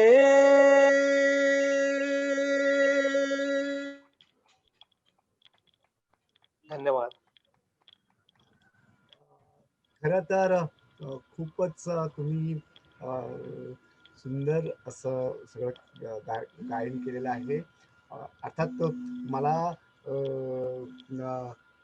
माझी प्रतिक्रिया देण्याच्या ऐवजी मला इथं खूप मान्यवर आहेत. म्हणजे एक तर मुंबई विद्यापीठाचे मराठी अभ्यास मंडळाचे धनाजी गुरव आहेत. वाह वाह. कोल्हापूरच्या समाजशास्त्र विभागाचे प्रमुख डॉक्टर जगन कराडे आहेत.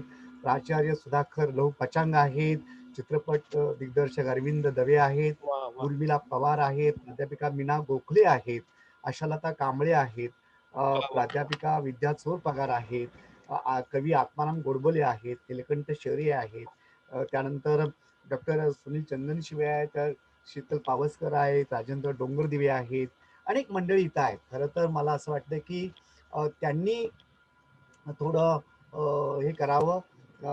आपल्याला जर त्यांना तुमच्याशी बोलायला आवडेल असं मला नक्की वाटतंय. नक्की कारण नक्की. की यस यस. मी तर बोलतोच तुमच्याशी सातत्यानं की तुमच्याविषयी ती एक प्रेमाची कृतज्ञतेची भावना येस आहेच. येस येस म्हणजे येस. संगीतामधून वेगळा सौंदर्य दृष्टिकोन कसा एक विकसित गेलेला आहे किंवा तो मूळचा कसा आहे, तर त्याचा जो एक विचार आहे, तर तो खूप सुंदर पद्धतीनं आपण निरूपण त्याचं करता. वाह. मला कल्पना आहे की मी अर्थात तुमच्या अनेक कार्यक्रमांचा भाग बनलेलो आहे. पाहिले मला आवडतं की हा जो अनुभव आहे तो महत्त्वाचा आहे. Yes yes yes. मी विनंती करेल की जर सगळ्यांना ज्यांना शक्य आहे त्यांनी आपले कॅमेरे ऑन केले तर हरकत नाही, एक भाग. दुसरं म्हणजे जर कोणाला बोलायचं असेल, प्रतिक्रिया द्यायची असेल तर तुम्ही सरांशी बोलू शकता. खूप मनमिळावू माणूस आहे, चांगला गायक आहे, हे महत्त्वाचं आहे. सर सम्यक मध्ये सर तुमचा कार्यक्रम ठेवा समजा. आता तुम्हाला आम्ही निमंत्रित करतोय. बरं बरं बरं. वा वा. Yes. Yes sir yes. आणि हे सर तुम्ही जर कॅमेरा ऑन करा एक 5 मिनिटं. माझा का? हो एक हो हो. मिनिट. हा तुम्हाला त्रासच आहे पण थोडा. नाही नाही नाही. हा yes okay. Yes yes. Arvind Dave काहीतरी बोलतात. अरविंद हा दवे. हा दवे सर बोला प्लीज. लोकगीतामध्ये लोकगीत आणि दुसरी पॉप्युलर सॉंग्स मध्ये क्रांतिगीत ऐकलेत, पण शास्त्रीय पद्धतीने पहिल्यांदा तुमच्याकडून ऐकले. आणि जे खरोखर म्हणजे हे फक्त स्वर वर खाली करून आपल्या गळ्याची कला न दाखवता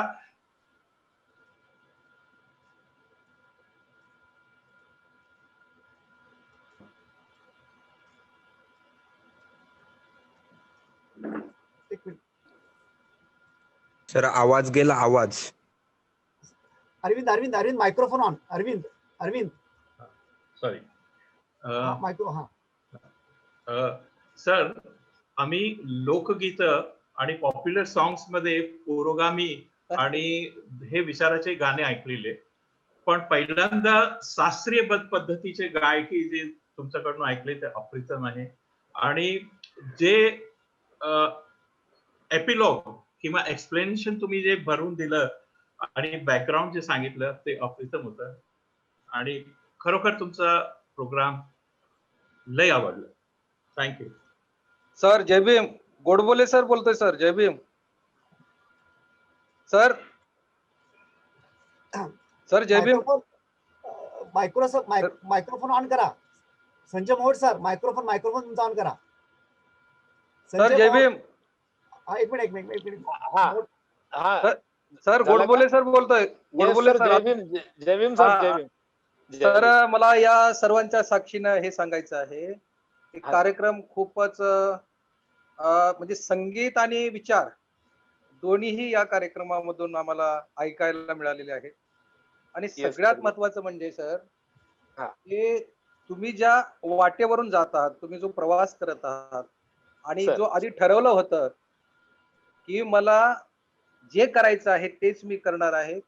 कुठल्या म्हणजे जे आत्ताची तुम्ही संगीताविषयी उल्लेख केला की पैशासाठी लोक काहीही करायला तयार आहेत, पण तुम्ही म्हणालात की मला वामनदादांची गाणी गायची आहेत, पण माझ्या पद्धतीनं गायची आहेत. आणि याला अजूनही तुम्ही धरून आहात. आणि फक्त धरून नाही तर त्याच्यामध्ये आजची जी प्रगल्भता मी पाहिली, म्हणजे आपण 15 वर्षापूर्वी भेटलो आणि 15 वर्षानंतरचा प्रवास आज तथागतांकडे तुम्ही आज आम्हाला सगळ्यांना घेऊन गेलात. आणि याच्या जोडीला जे आपण निरूपण सर म्हणाले, अनिल कुमार सर म्हणाले, अनिल कुमार सरांचे मी खरोखरच मनपूर्वक आभार मानतो की आम्हाला त्यांनी या कार्यक्रमामध्ये सहभागी करून घेतलं. आणि आम्हाला बाबासाहेब तथागत हे सर्वच या कार्यक्रमाच्या निमित्ताने तुम्ही अत्यंत भावपूर्ण आपल्या आवाजामध्ये आणि आपल्या एकंदरीत अभ्यासपूर्ण विवेचनाने आमच्या समोर उलगडून दाखवले. ज्योतिबांना उलगडून दाखवलं, त्याबद्दल तुमचे मनपूर्वक आभार मानतो सर. आणि तुमच्या प्रवासाविषयी मला खूप आदर आहे आणि खूप तुमच्याविषयी बोलावं तेवढं कमी आहे सर. धन्यवाद sir. Anil Kumar sir. Dhanaji Gurav sir. हा सर बोला. धनाजी गुरव सर. जगन कराडे सर. जय भीम. जय भीम सर. जय भीम. जय भीम. मी पहिल्यांदा सकपाळ सरांचं आभार मानतो, त्यांना धन्यवाद देतो. कारण मग इतका चांगला कार्यक्रम त्यांनी घडवून आणला पहिल्यांदा. कारण या कार्यक्रमाची उणीव ही खूप वर्ष होती आणि ती उणीव सर तुम्ही भरून काढली. त्याच्यामध्ये संगीत आलं, शास्त्रीय संगीत आलं, त्याचं विवेचन आलं, त्याचं विश्लेषण आलं, त्याचं टीकात्मक मूल्यमापन आलं.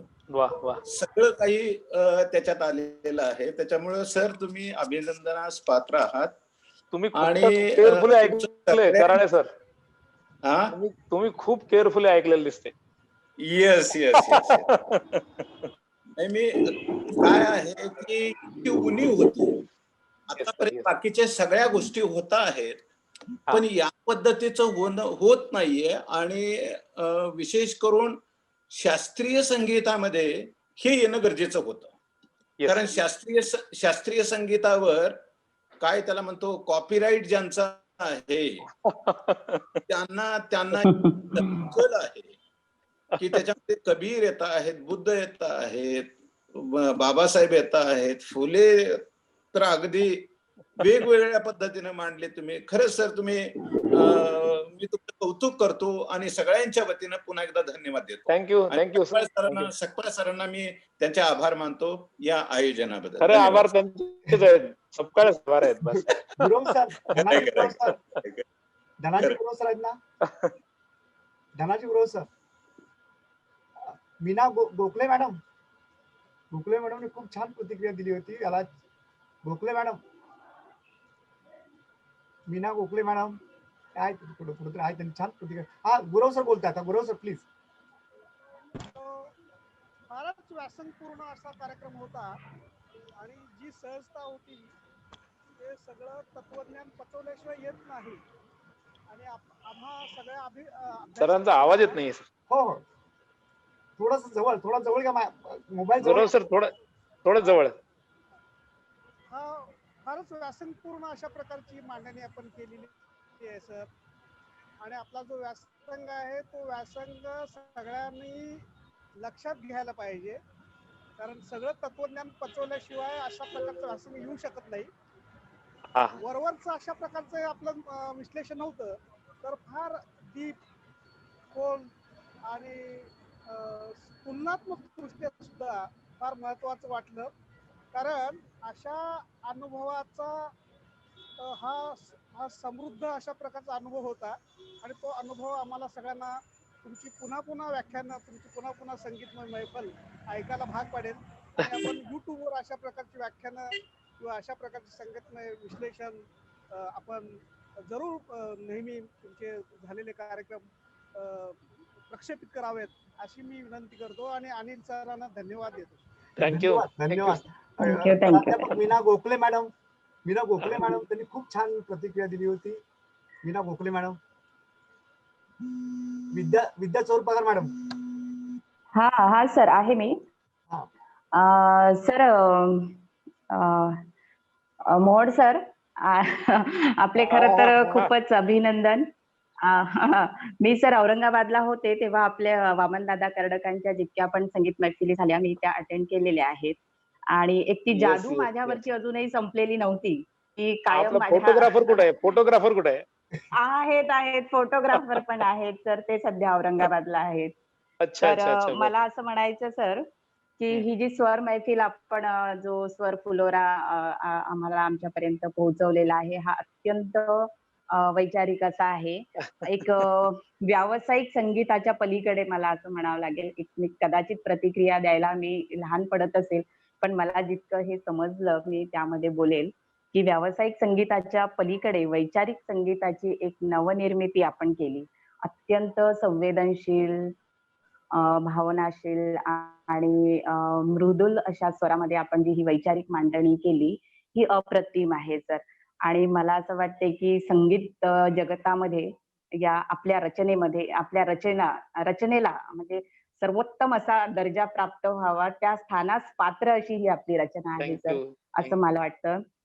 आणि ही इतकी उत्कृष्ट कला म्हणजे आपण सादर केल्याबद्दल आपले अभिनंदन. आणि अनिल सपकाळ सरांचे खास मला आभार व्यक्त करावं वाटेल की खूपच छान त्यांच्या विचारातून आलेली ही जी कृती आहे आम्हाला एक नवीन मेजवानी, एक वैचारिक मेजवानी आणि संगीताच्या माध्यमाद्वारे तसं भाषण वगैरे आम्ही वेबिनार असे भरपूर अटेंड करतोय, परंतु ही एक आगळी वेगळी एक मैफिल आमच्यापर्यंत पोहोचवल्याबद्दल आपण सर्वांचे मनापासून आभार.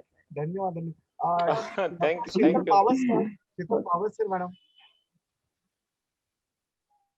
सर नमस्कार मोहोड सर. नमस्कार. सर मी एवढंच म्हणेन की शास्त्रीय संगीतामधून जी ओंकाराची पूजा मांडली जाते, त्याची जी प्रार्थना केली जाते, तर तुम्ही त्याचा जो आशय आहे त्या आशयाला छेद देत एक नवी परिवर्तन मांडणी संगीताच्या माध्यमातून केलेली आहे आणि ती फार महत्वाची आहे. दुसरं मला एक असं म्हणायचं आहे की कट्यार काळजात घुसलीनंतर अगदी आपण अलीकडचं एक तरुणांची मानसिकता पाहिली तर पुन्हा एकदा त्यांच्यावर एक शास्त्रीय संगीताची एक आवड त्यांच्या मनामध्ये निर्माण झाली आहे, परंतु पुन्हा एकदा आशय हा पारंपरिक आहे त्यातून व्यक्त होणारा. जर आपल्यासारखे प्रयत्न जर अधिकाधिक होत राहिले आणि खरोखर याची जर असे व्यावसायिक कार्यक्रम आपण मैफिली केल्यात तर संगीताच्या बरोबरीनं जो विचार आहे, जो मगाशी सरांनी मुद्दा मांडला की नवमध्यम वर्ग तरुण हा कुठल्याही समाजातला असू शकतो, जात सापेक्ष, पण त्या तरुणापर्यंत जर हा विचार पोहोचायचा असेल तर त्यांच्या मनावर सध्या गारूड करणारं शास्त्रीय संगीताचं माध्यम आपण जे निवडलेलं आहे आणि त्याची तुम्ही जी साधना करता आहात तर ते फार मोलाचं काम ठरेल समाजाच्या दृष्टिकोनातून. आणि मी सप्ताह सरांना अशी विनंती करेन की आपण हा आभासी पद्धतीचा कार्यक्रम केला सर कोरोनाच्या काळात, पण भविष्य काळात आपण समोरासमोर एकमेकांच्या समोरासमोर येऊन जर सगळ्या वाद्यांसह हा करू तर खूप बहार येईल सर्वार्थाने. धन्यवाद, दोघांचेही मनपूर्वक आभार. थँक्यू. नक्की आपण खरं तर त्यांचा मागं 2 वर्षापूर्वी मुंबई विद्यापीठात कार्यक्रम ठेवला होता. आपण परत यावेळेला आपण हे करूया. तर शेवटी मला माझं स्वतःची आवड आणि मला असं वाटतं की हा विचार या पद्धतीने केला पाहिजे, याही मताचा मी आहे. प्राध्यापक मीना गोखले मॅडम आहेत, तर त्यांनी जरा 1-2 शब्द बोलावेत असं मी विनंती करतो. मीना गोखले.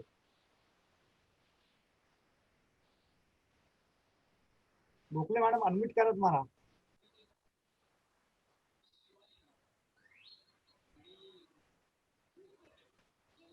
डॉक्टर शेरे, निलकंठ शेरे. अच्छा, शेरे सर आहे तुम्ही. अस्मिता दर्शनला भेट झाली होती.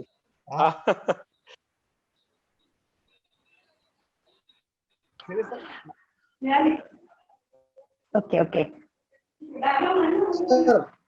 मोड sir, Jai Bhim. Sir Jai Bhim sir. Jai Bhim. आपली अस्मिता दर्शन मधून ओळखला भेट झाली होती. हो. कळमला भेट झाली. तुमचा कार्यक्रम अतिशय उत्तम झाला. मी सुरुवातीपासून कविताही ऐकल्या आणि तुमचं त्यानंतरच हे सगळा जो कार्यक्रम आहे हा सगळा कार्यक्रम मी ऐकलेला आहे. मी एकूणच आपल्या परंपरेतला एक प्रयोगशील प्रकार किंवा एक कलावंत म्हणून आम्ही तुमच्याकडे बघतो. खर तर हा लोकप्रिय व्हायला पाहिजे, पण आपण आपल्या जुन्या प्राचीन फॉर्म मधून आपला जो आलेला आहे शायरी जो काही आहे त्यातून बाहेर पडत नाहीये. पण हळूहळू तुमचं महत्व लोकांना समजत जाईल, कळत जाईल आणि हळूहळू आपण या नव्या दिशेने नक्कीचपणे जाऊ असं मला वाटतं. आणि याबद्दल तुम्हाला मी शुभेच्छा देतो मनापासून आणि थांबतो. Thank you sir. थँक्यू. शेरे सर, खरं तर सरांचा एक संगीताचा इतिहास आणि या अनुषंगानं त्यांचे जे विचार ते खरंच महत्वाचे आहेत. त्यांनी हर्षचा काळ आणि एकूण त्या काळामध्ये बौद्ध धर्म आणि तिथला भूपरागाचा संदर्भ या अनुषंगाने जे लेखन केलेलं आहे, जे आपल्या इकडच्या संपूर्ण प्राचीन कलांचा आणि इथल्या धर्म आणि संप्रदायाचा जो अनुबंध आहे तो खूप त्यांनी चांगल्या पद्धतीने त्याचं तुम्ही म्हणता त्या पद्धतीनं एक लोकप्रियकरण करणं हे खूप आवश्यकच आहे. अर्थात ती प्रक्रिया आपल्यासारख्यांनी करणं हे गरजेचं आहे. अर्थात होईल. प्राध्यापक मीना गोखले मॅडम आहेत. गोखले मॅडम. एक मिनिट, मी ऐकू येत आहे का? हो, येतं बोला ना. मी माझा प्रतिसाद नोंदवलेला आहे, त्यामुळे त्याचं परत पुनरुक्ती करत नाही, पण अभिनंदन करते डॉक्टर संजय मोहोळ यांचं. कारण हा एक अभिनव अशा प्रकारचा सांगीतिक केवळ कार्यक्रम नाही तर उपक्रम होता आणि त्याच्यामध्ये त्यांनी स्वर फुलोरा असं त्याला नाव दिलेलं आहे. तर तो स्वर फुलोराही होता आणि चिंतनाचाही फुलोरा होता. त्याचा सुगंध हा दरवळत राहील आणि प्रेरणा आणि चेतना देत राहील यात काही शंका नाही. आणखी एकच मला मुद्दा मांडायचा आहे की ते शास्त्रीय संगीताचा एक संबंध योजना करून हे अखंड आणि इतर रचना सादर केल्या, तर त्यातून सुद्धा पुन्हा लोकसंगीतात आणि शास्त्रीय संगीत याच्यातला जो दुवा आहे तो एका प्रकारे सुचवला गेला चांगल्या रीतीनं. म्हणजे शास्त्रीय संगीत हे काहीतरी एकदम फक्त अभिजानांचं असं नाही, लोकसंगीत आणि शास्त्रीय संगीत याच्यामधलं जे नातं आहे ते पण ह्याच्यातून अधोरेखित झालं. आणखी एक मला महत्वाची गोष्ट वाटली की डॉक्टर मोहोड यांच्या विवेचनामध्ये त्यांचा अभ्यास आणि त्या अभ्यासाचा खूप मोठा आवाका आहे हे सगळ्यांच्या आपल्या लक्षात आलं, पण त्यात कुठेही अभिनिवेश नव्हता. ते संगीतकार असल्यामुळे आणि गायक असल्यामुळे एक प्रकारची त्याच्यात एक रुजुता होती, ती पण मला महत्वाची वाटली. म्हणून पुन्हा त्यांचं अभिनंदन करते आणि अनिल सकपाळ सरांना सुद्धा त्यांचे आभार मानते की त्यांनी अशा प्रकारची संधी ही आपल्या सगळ्यांना उपलब्ध करून दिली. सर्वांना धन्यवाद. थँक्यू. डॉक्टर सुधाकर लहू-पचांग सर, प्राचार्य डॉक्टर सुधाकर लहू-पचांग. 3 वेळा मीना गोखले बोला बोला म्हटलं. हा सर, कार्यक्रम अतिशय उत्तम झाला. हे म्हणजे हे बाकी सगळे असे हॅलो सर. सर ऐकतोय. ऐकतोय ना? ऐकतोय. हा, मोहोड सरांनी जो कार्यक्रम सादर केला, आजची जी संध्याकाळ आहे त्यांच्या स्वर फुलोरा ह्या कार्यक्रमाने नाहून निघाली असं म्हणावंसं वाटतं. कारण हा अशा पद्धतीचा कार्यक्रम मुंबई विद्यापीठाच्या मराठी विभागाने पहिल्यांदाच आयोजित केला आणि मोहोड सरांचं ज्या कविता आहे त्या कविता आणि त्यांचे गीत विथ संगीत हा अतिशय आगळा वेगळा कार्यक्रम आजच्या संध्याकाळी ऐकायला मिळाला, बघायला मिळाला. त्याबद्दल मराठी विभाग व मुंबई विद्यापीठ यांनी जे महत्वाचे प्रयत्न केले हा कार्यक्रम आयोजित करण्यामध्ये ते वाखाणण्याजोगे आहेत. इतरही ज्या कविता सादर झाल्या त्या सगळ्या कवींना आणि कवयित्रींना धन्यवाद देतो.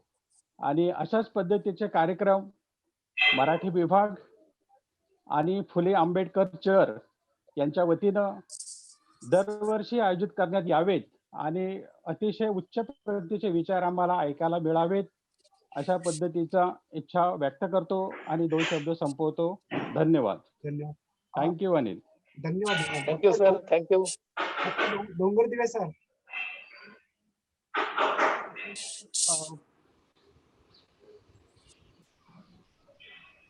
खरं तर प्रथमतः डॉक्टर अनिल सरांचे आभार व्यक्त करतो की त्यांनी आम्हाला अतिशय आता 2 दिवसापासून एक अतिशय उत्तम कार्यक्रम दिलेला आहे. पण आजचा कार्यक्रम हा बहारदार झाला.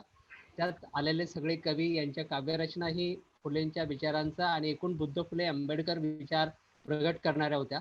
आणि आता मोहोड सरांनी सादर केलेला स्वर फुलोरा खरं तर मी प्रथमतःच ऐकतो की फुलेंचं अखंड काव्य त्यामध्ये असलेली जी रचना आहे ती रचना शास्त्रीय पद्धतीने सादरीकरण करणे हे सोपं आहे, पण त्या शास्त्रीय पद्धतीच्या अगोदर तो विचार फुलेंचा विचार बुद्धांपर्यंत अगदी संतांपर्यंत घेऊन जाणे आणि त्या संतांच्या विचारांशी फुले कसे जोडलेले आहेत किंवा बुद्धांच्या विचारांशी फुले कसे आहेत आणि फुलेंच्या विचारांशी डॉक्टर बाबासाहेब आंबेडकरांचा विचार कसा एकत्र झालेला आहे याची अतिशय चांगली अशी विवेचक मांडणी मोहोड सरांनी केलेली आहे. त्यामुळे खऱ्या अर्थाने आजची संध्याकाळ ही फुलरली आहे किंवा बहरली आहे आणि मोहोड सरांना द्यावे तेवढे धन्यवाद कमी पडतील.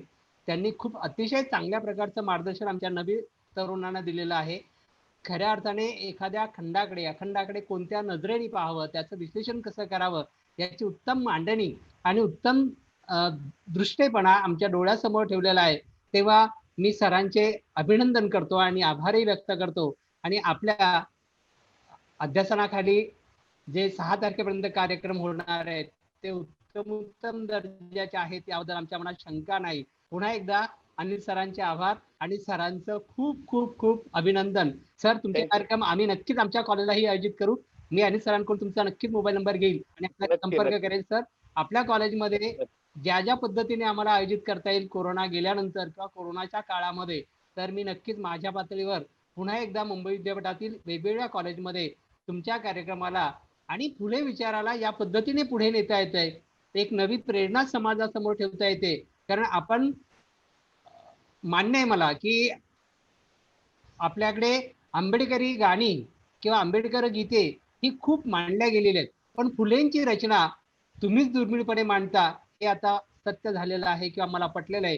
मी नक्कीच आपले अभिनंदन करतो सर. धन्यवाद sir. Anil sir thank you thank you sir. Thank you sir. Doctor Sunil Chandanshive, Shahu महाविद्यालय कोल्हापूर. अनेक अध्यापक प्राध्यापक हो मान्यवर आहेत सगळी. चंदनशिवे सर, मायक्रोफोन माईक तुमचा ऑन करा, माईक ऑन करा. चंदनशिवे सर माईक ऑन करा. चंदनशिवे सर माईक, हा बोला. Hello sir. हा बोला, आता बोला. सर जय भीम.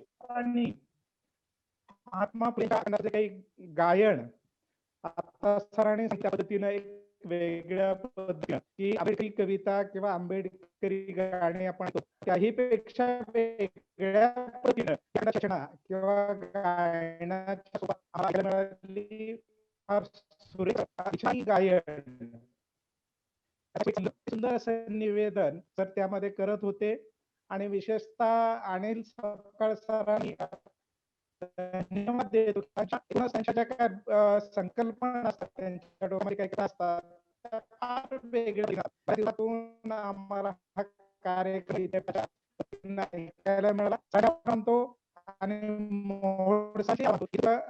थोडासा मी कार्यक्रम मिस केला. आमची दुसरी एक व्याख्यानमाला होती, त्याच्यामध्ये मृदुला वाघमारे सूत्रसंचालन करत होत्या. त्यामध्ये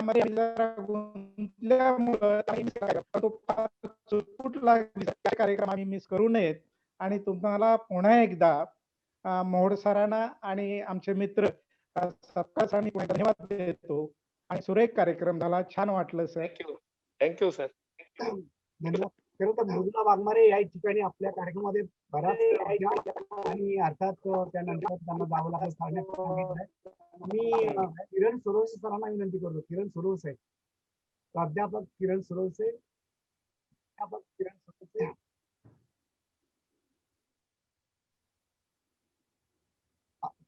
कॅमेरा हे मायक्रोफोन ऑन म्यूट करा.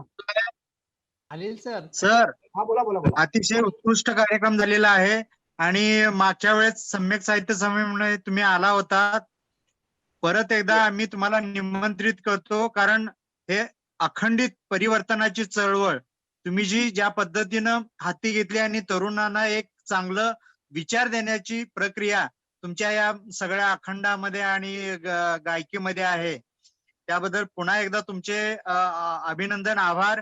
आणि अनिल सरांचे आभार व्यक्त करतो की ही चांगली संधी त्या आम्हा सगळ्यांना उपलब्ध करून दिली. सगळ्यांना उपलब्ध. इथं प्रवीण डाळिंबकर आहेत. मी किरण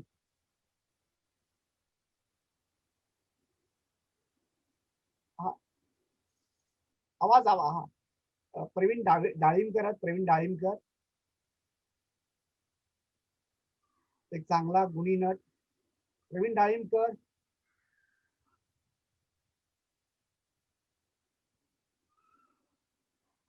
ठीक आहे. आता कुठे गेले दिसतात ते. अजून कोणाला काय प्रातिनिधिक बोलायचंय का? हा प्रवीण, प्रवीण चला हवा येऊ द्या. अरे वा प्रवीण.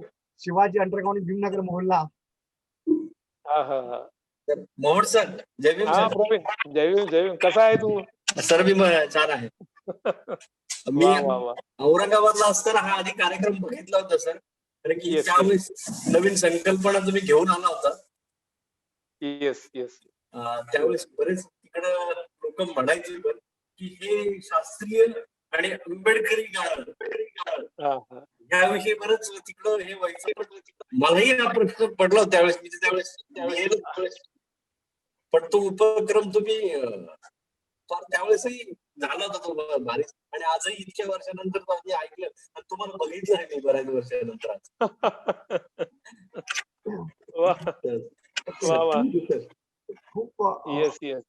खूप म्हणजे संजय मोहोड सरांचे बरेच मित्रमंडळी आणि बरेच इथं आलेले आहेत. आणि मला आवडून वाटतं की या सगळ्यांनी तुमच्याशी बोललो. काल अजून कोणाला प्रातिनिधिक बोलायचंय असं आहे का? आता प्रत्यक्ष कार्यक्रमात बोलूया आपण. मुंबई विद्यापीठात बोलू आता प्रत्यक्ष कार्यक्रमात. त्यांनी आता महाराष्ट्रभरची माणसं आहेत, काही बाहेरची सुद्धा होती, परराज्यातली होती. येस. अर्थात एक हा जे म्हणजे काव्य वाचन आणि अखंड गायन असा एकत्र कार्यक्रम ठेवण्याचा एक वेगळा हेतूही होता. या ह्याच्यामध्ये आपल्या असं दिसतंय हा, तर असा हेतूही होता. या सगळ्यामध्ये मला असं दिसेल की प्रारंभी आपल्याला शशिकांत हिंगोणेकर, छाया कोरेगावकर आणि प्रकाश गोडके यांनी खूप चांगल्या काव्य रचना सादर केल्या. प्रकाश गोडकेंनी गावणी एक रचना दाखवली. खूप ताकदीचे कवी आहेत ते, आणि त्या वेगळ्या पद्धतीनं संपूर्ण सामाजिकतेचा विषय जो आहे तर तो लोकांपर्यंत पोहोचवतात. आणि अर्थातच मला त्यांच्या त्या सादरीकरणाचाही आनंद आहे. आणि मुख्यतः ज्या पद्धतीनं एका बाजूला या नवीन माध्यमांशी ते सगळं जोडून घेत आहेत त्याचाही मला आनंद वाटला. आणि मला त्यांनी प्रतिसाद देऊन इथे येण्याची जी विनंती मान्य केली त्याबद्दल मी त्यांचे आभार मानतो. स्वर फुलोरा या कार्यक्रमाचं नियोजन करताना अर्थात मला असं वाटलं की केवळ कविता वाचन न ठेवता किंवा काव्य वाचन न ठेवता आपण त्याला जोडून जर महात्मा फुल्यांच्या अखंडांची रचना जी आहे तर ती जर रचना आपल्याला सादर करता आली तर तो एक चांगला उपक्रम होईल. आणि मी मोहोळ सरांना विनंती केली की तुम्ही हे काम करावं. अर्थात ते लगेच म्हणाले की 15 वर्षापूर्वी मी असा विचार करत होतो आणि मला आनंद झाला की विचार करणारा माणूस आहे तर आपल्या फायद्याचा आहे. आणि अर्थातच मोहोळ सरांनी ती विनंती मान्य केली. मला कल्पना आहे मी खूप या मगाशी म्हणाल त्या पद्धतीनं मी मोहोळ सरांच्या वरती खूप अन्यायच केलेला आहे. कारण की सगळ्या साधनांचा अभाव, सध्या ध्वनिमुद्रणाचा अभाव, सगळ्या गोष्टी असून असं स्वीकारणं हे धाडच लागतं. खरं तर ते तुम्ही दाखवलं. कारण की मला कल्पना आहे की आवाज बाजूला जातोय, आवाज फुटतोय, हे होतं, अशा अनेक हे असतात. परंतु तुमची जी या सगळ्या विषयाच्या अनुषंगानं जी एक इच्छा आहे, त्यातली जी एक ज्याला सहभागित्वाची जाणीव आहे ती मला खूप महत्वाची वाटते आणि ती नेहमीच आहे. आणि तुम्ही वामनदादांचं गाणं जेवढं ताकदीनं गाता एवढ्याच ताकदीनं तुम्ही महात्मा फुल्यांचं गाणंही गाता. आणि अर्थात आणि तेच एक तुमचा ध्यास तुमच्या समोर आहे. मला आनंद याचा वाटला की अनेकांनी तुम्हाला वेगवेगळ्या पातळीवरती ऐकलेले आहे, काही नवीन लोकांनी सुद्धा ऐकलेलं आहे. अर्थात स्वर फुलोरा हा अधिक बहरत अधिक फुलत जाईल याची आपण नक्कीच खात्री बाळगूया. कारण की या पद्धतीचा एक वेगळा ज्याला मगाशी अभिनव प्रयोग म्हणूया, उपक्रम म्हणूया, हा जो केला जात आहे तर त्याला चांगला प्रतिसाद मिळेल असं मला वाटतं. तुम्ही मुंबई विद्यापीठाच्या फुले आंबेडकर अध्यासनाच्या निमंत्रणाचं स्वागत केलं आणि इथं आलात त्याबद्दल मी तुमचे आभार मानतो. कारण की एक औचित्याचा भाग आहे तो मी मानतो. अर्थात आपण पुन्हा लाईव्ह स्वरूपात आता भेट असलो किंवा व्हर्च्युअल भेटत असलो तरी प्रत्यक्षात आपण भेटणार आहोत ही आपल्याला खात्री आहे. आणि अर्थात वेगवेगळ्या ठिकाणी आपण भेटत जाऊ असंही मला वाटतं. अर्थात पुन्हा एकदा आभार. आजच्या या धन्यवाद. आजच्या या संपूर्ण या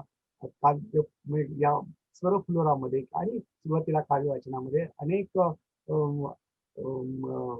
श्रोते सहभागी झाले होते. त्या सगळ्यांचा मी आभार आहे. कारण की तुमच्यामुळेच हा कार्यक्रम हा फुलत गेला आणि ते महत्वाचं आहे. कारण की आपण आता जवळजवळ 3 तास पाहायला आले, फक्त 2 मिनिटं कमी आहेत. तर त्या 3 तासामध्ये आपण एवढं एक संगीतमय वातावरणामध्ये, काव्यमय वातावरणामध्ये आपण आहोत. आणि ही संधी केवळ श्रोत्यांच्या सहभागित्वामुळे झालेली आहे हे मला मान्य आहे. आणि अर्थात अनेक मंडळी तुम्ही अश्विनी तोरणे होत्या किंवा अनेक प्राध्यापक, मराठीचे प्राध्यापक होते, अनेक कार्यकर्ते होते, अनेक वेगळ्या संस्थांचे पदाधिकारी होते, कलावंत होते, ते सगळे इथं आले. विद्यार्थी होते, PhD चे होते, MPhD चे होते, ते सगळे इथं आले. त्या सगळ्यांचा मी अर्थात आभार व्यक्त करतो, ऋणी आहे. आणि अर्थात मुंबई विद्यापीठाचा मी त्यांनी फुले आंबेडकर अध्यासनाच्या या सगळ्या उपक्रमाला जी एक मदत ते करता आहे त्या सगळ्याचा मी आभार व्यक्त करतो. तिथे उर्मिलाताई पवार येऊन गेलेले आहेत, आशाताई कांबळे होत्या, सगळे अनेक सगळे इथं मान्यवर असे श्रोते येऊन गेले. तर सगळ्यांचा मी आता नामोल्लेख करत नाही, पण सगळ्यांचे आभार, धन्यवाद. आपण पुन्हा उद्या संध्याकाळी 4 वाजता भेटणार आहोत आणि त्यावेळेला हरी नरके हे आपलं व्याख्यान देणार आहेत. भारत भाग्य विधाता डॉक्टर बाबासाहेब आंबेडकर. बरोबर 4 वाजता हा व्याख्यानाचा कार्यक्रम सुरू होईल. धन्यवाद. भेटूया. धन्यवाद सर. थँक्यू.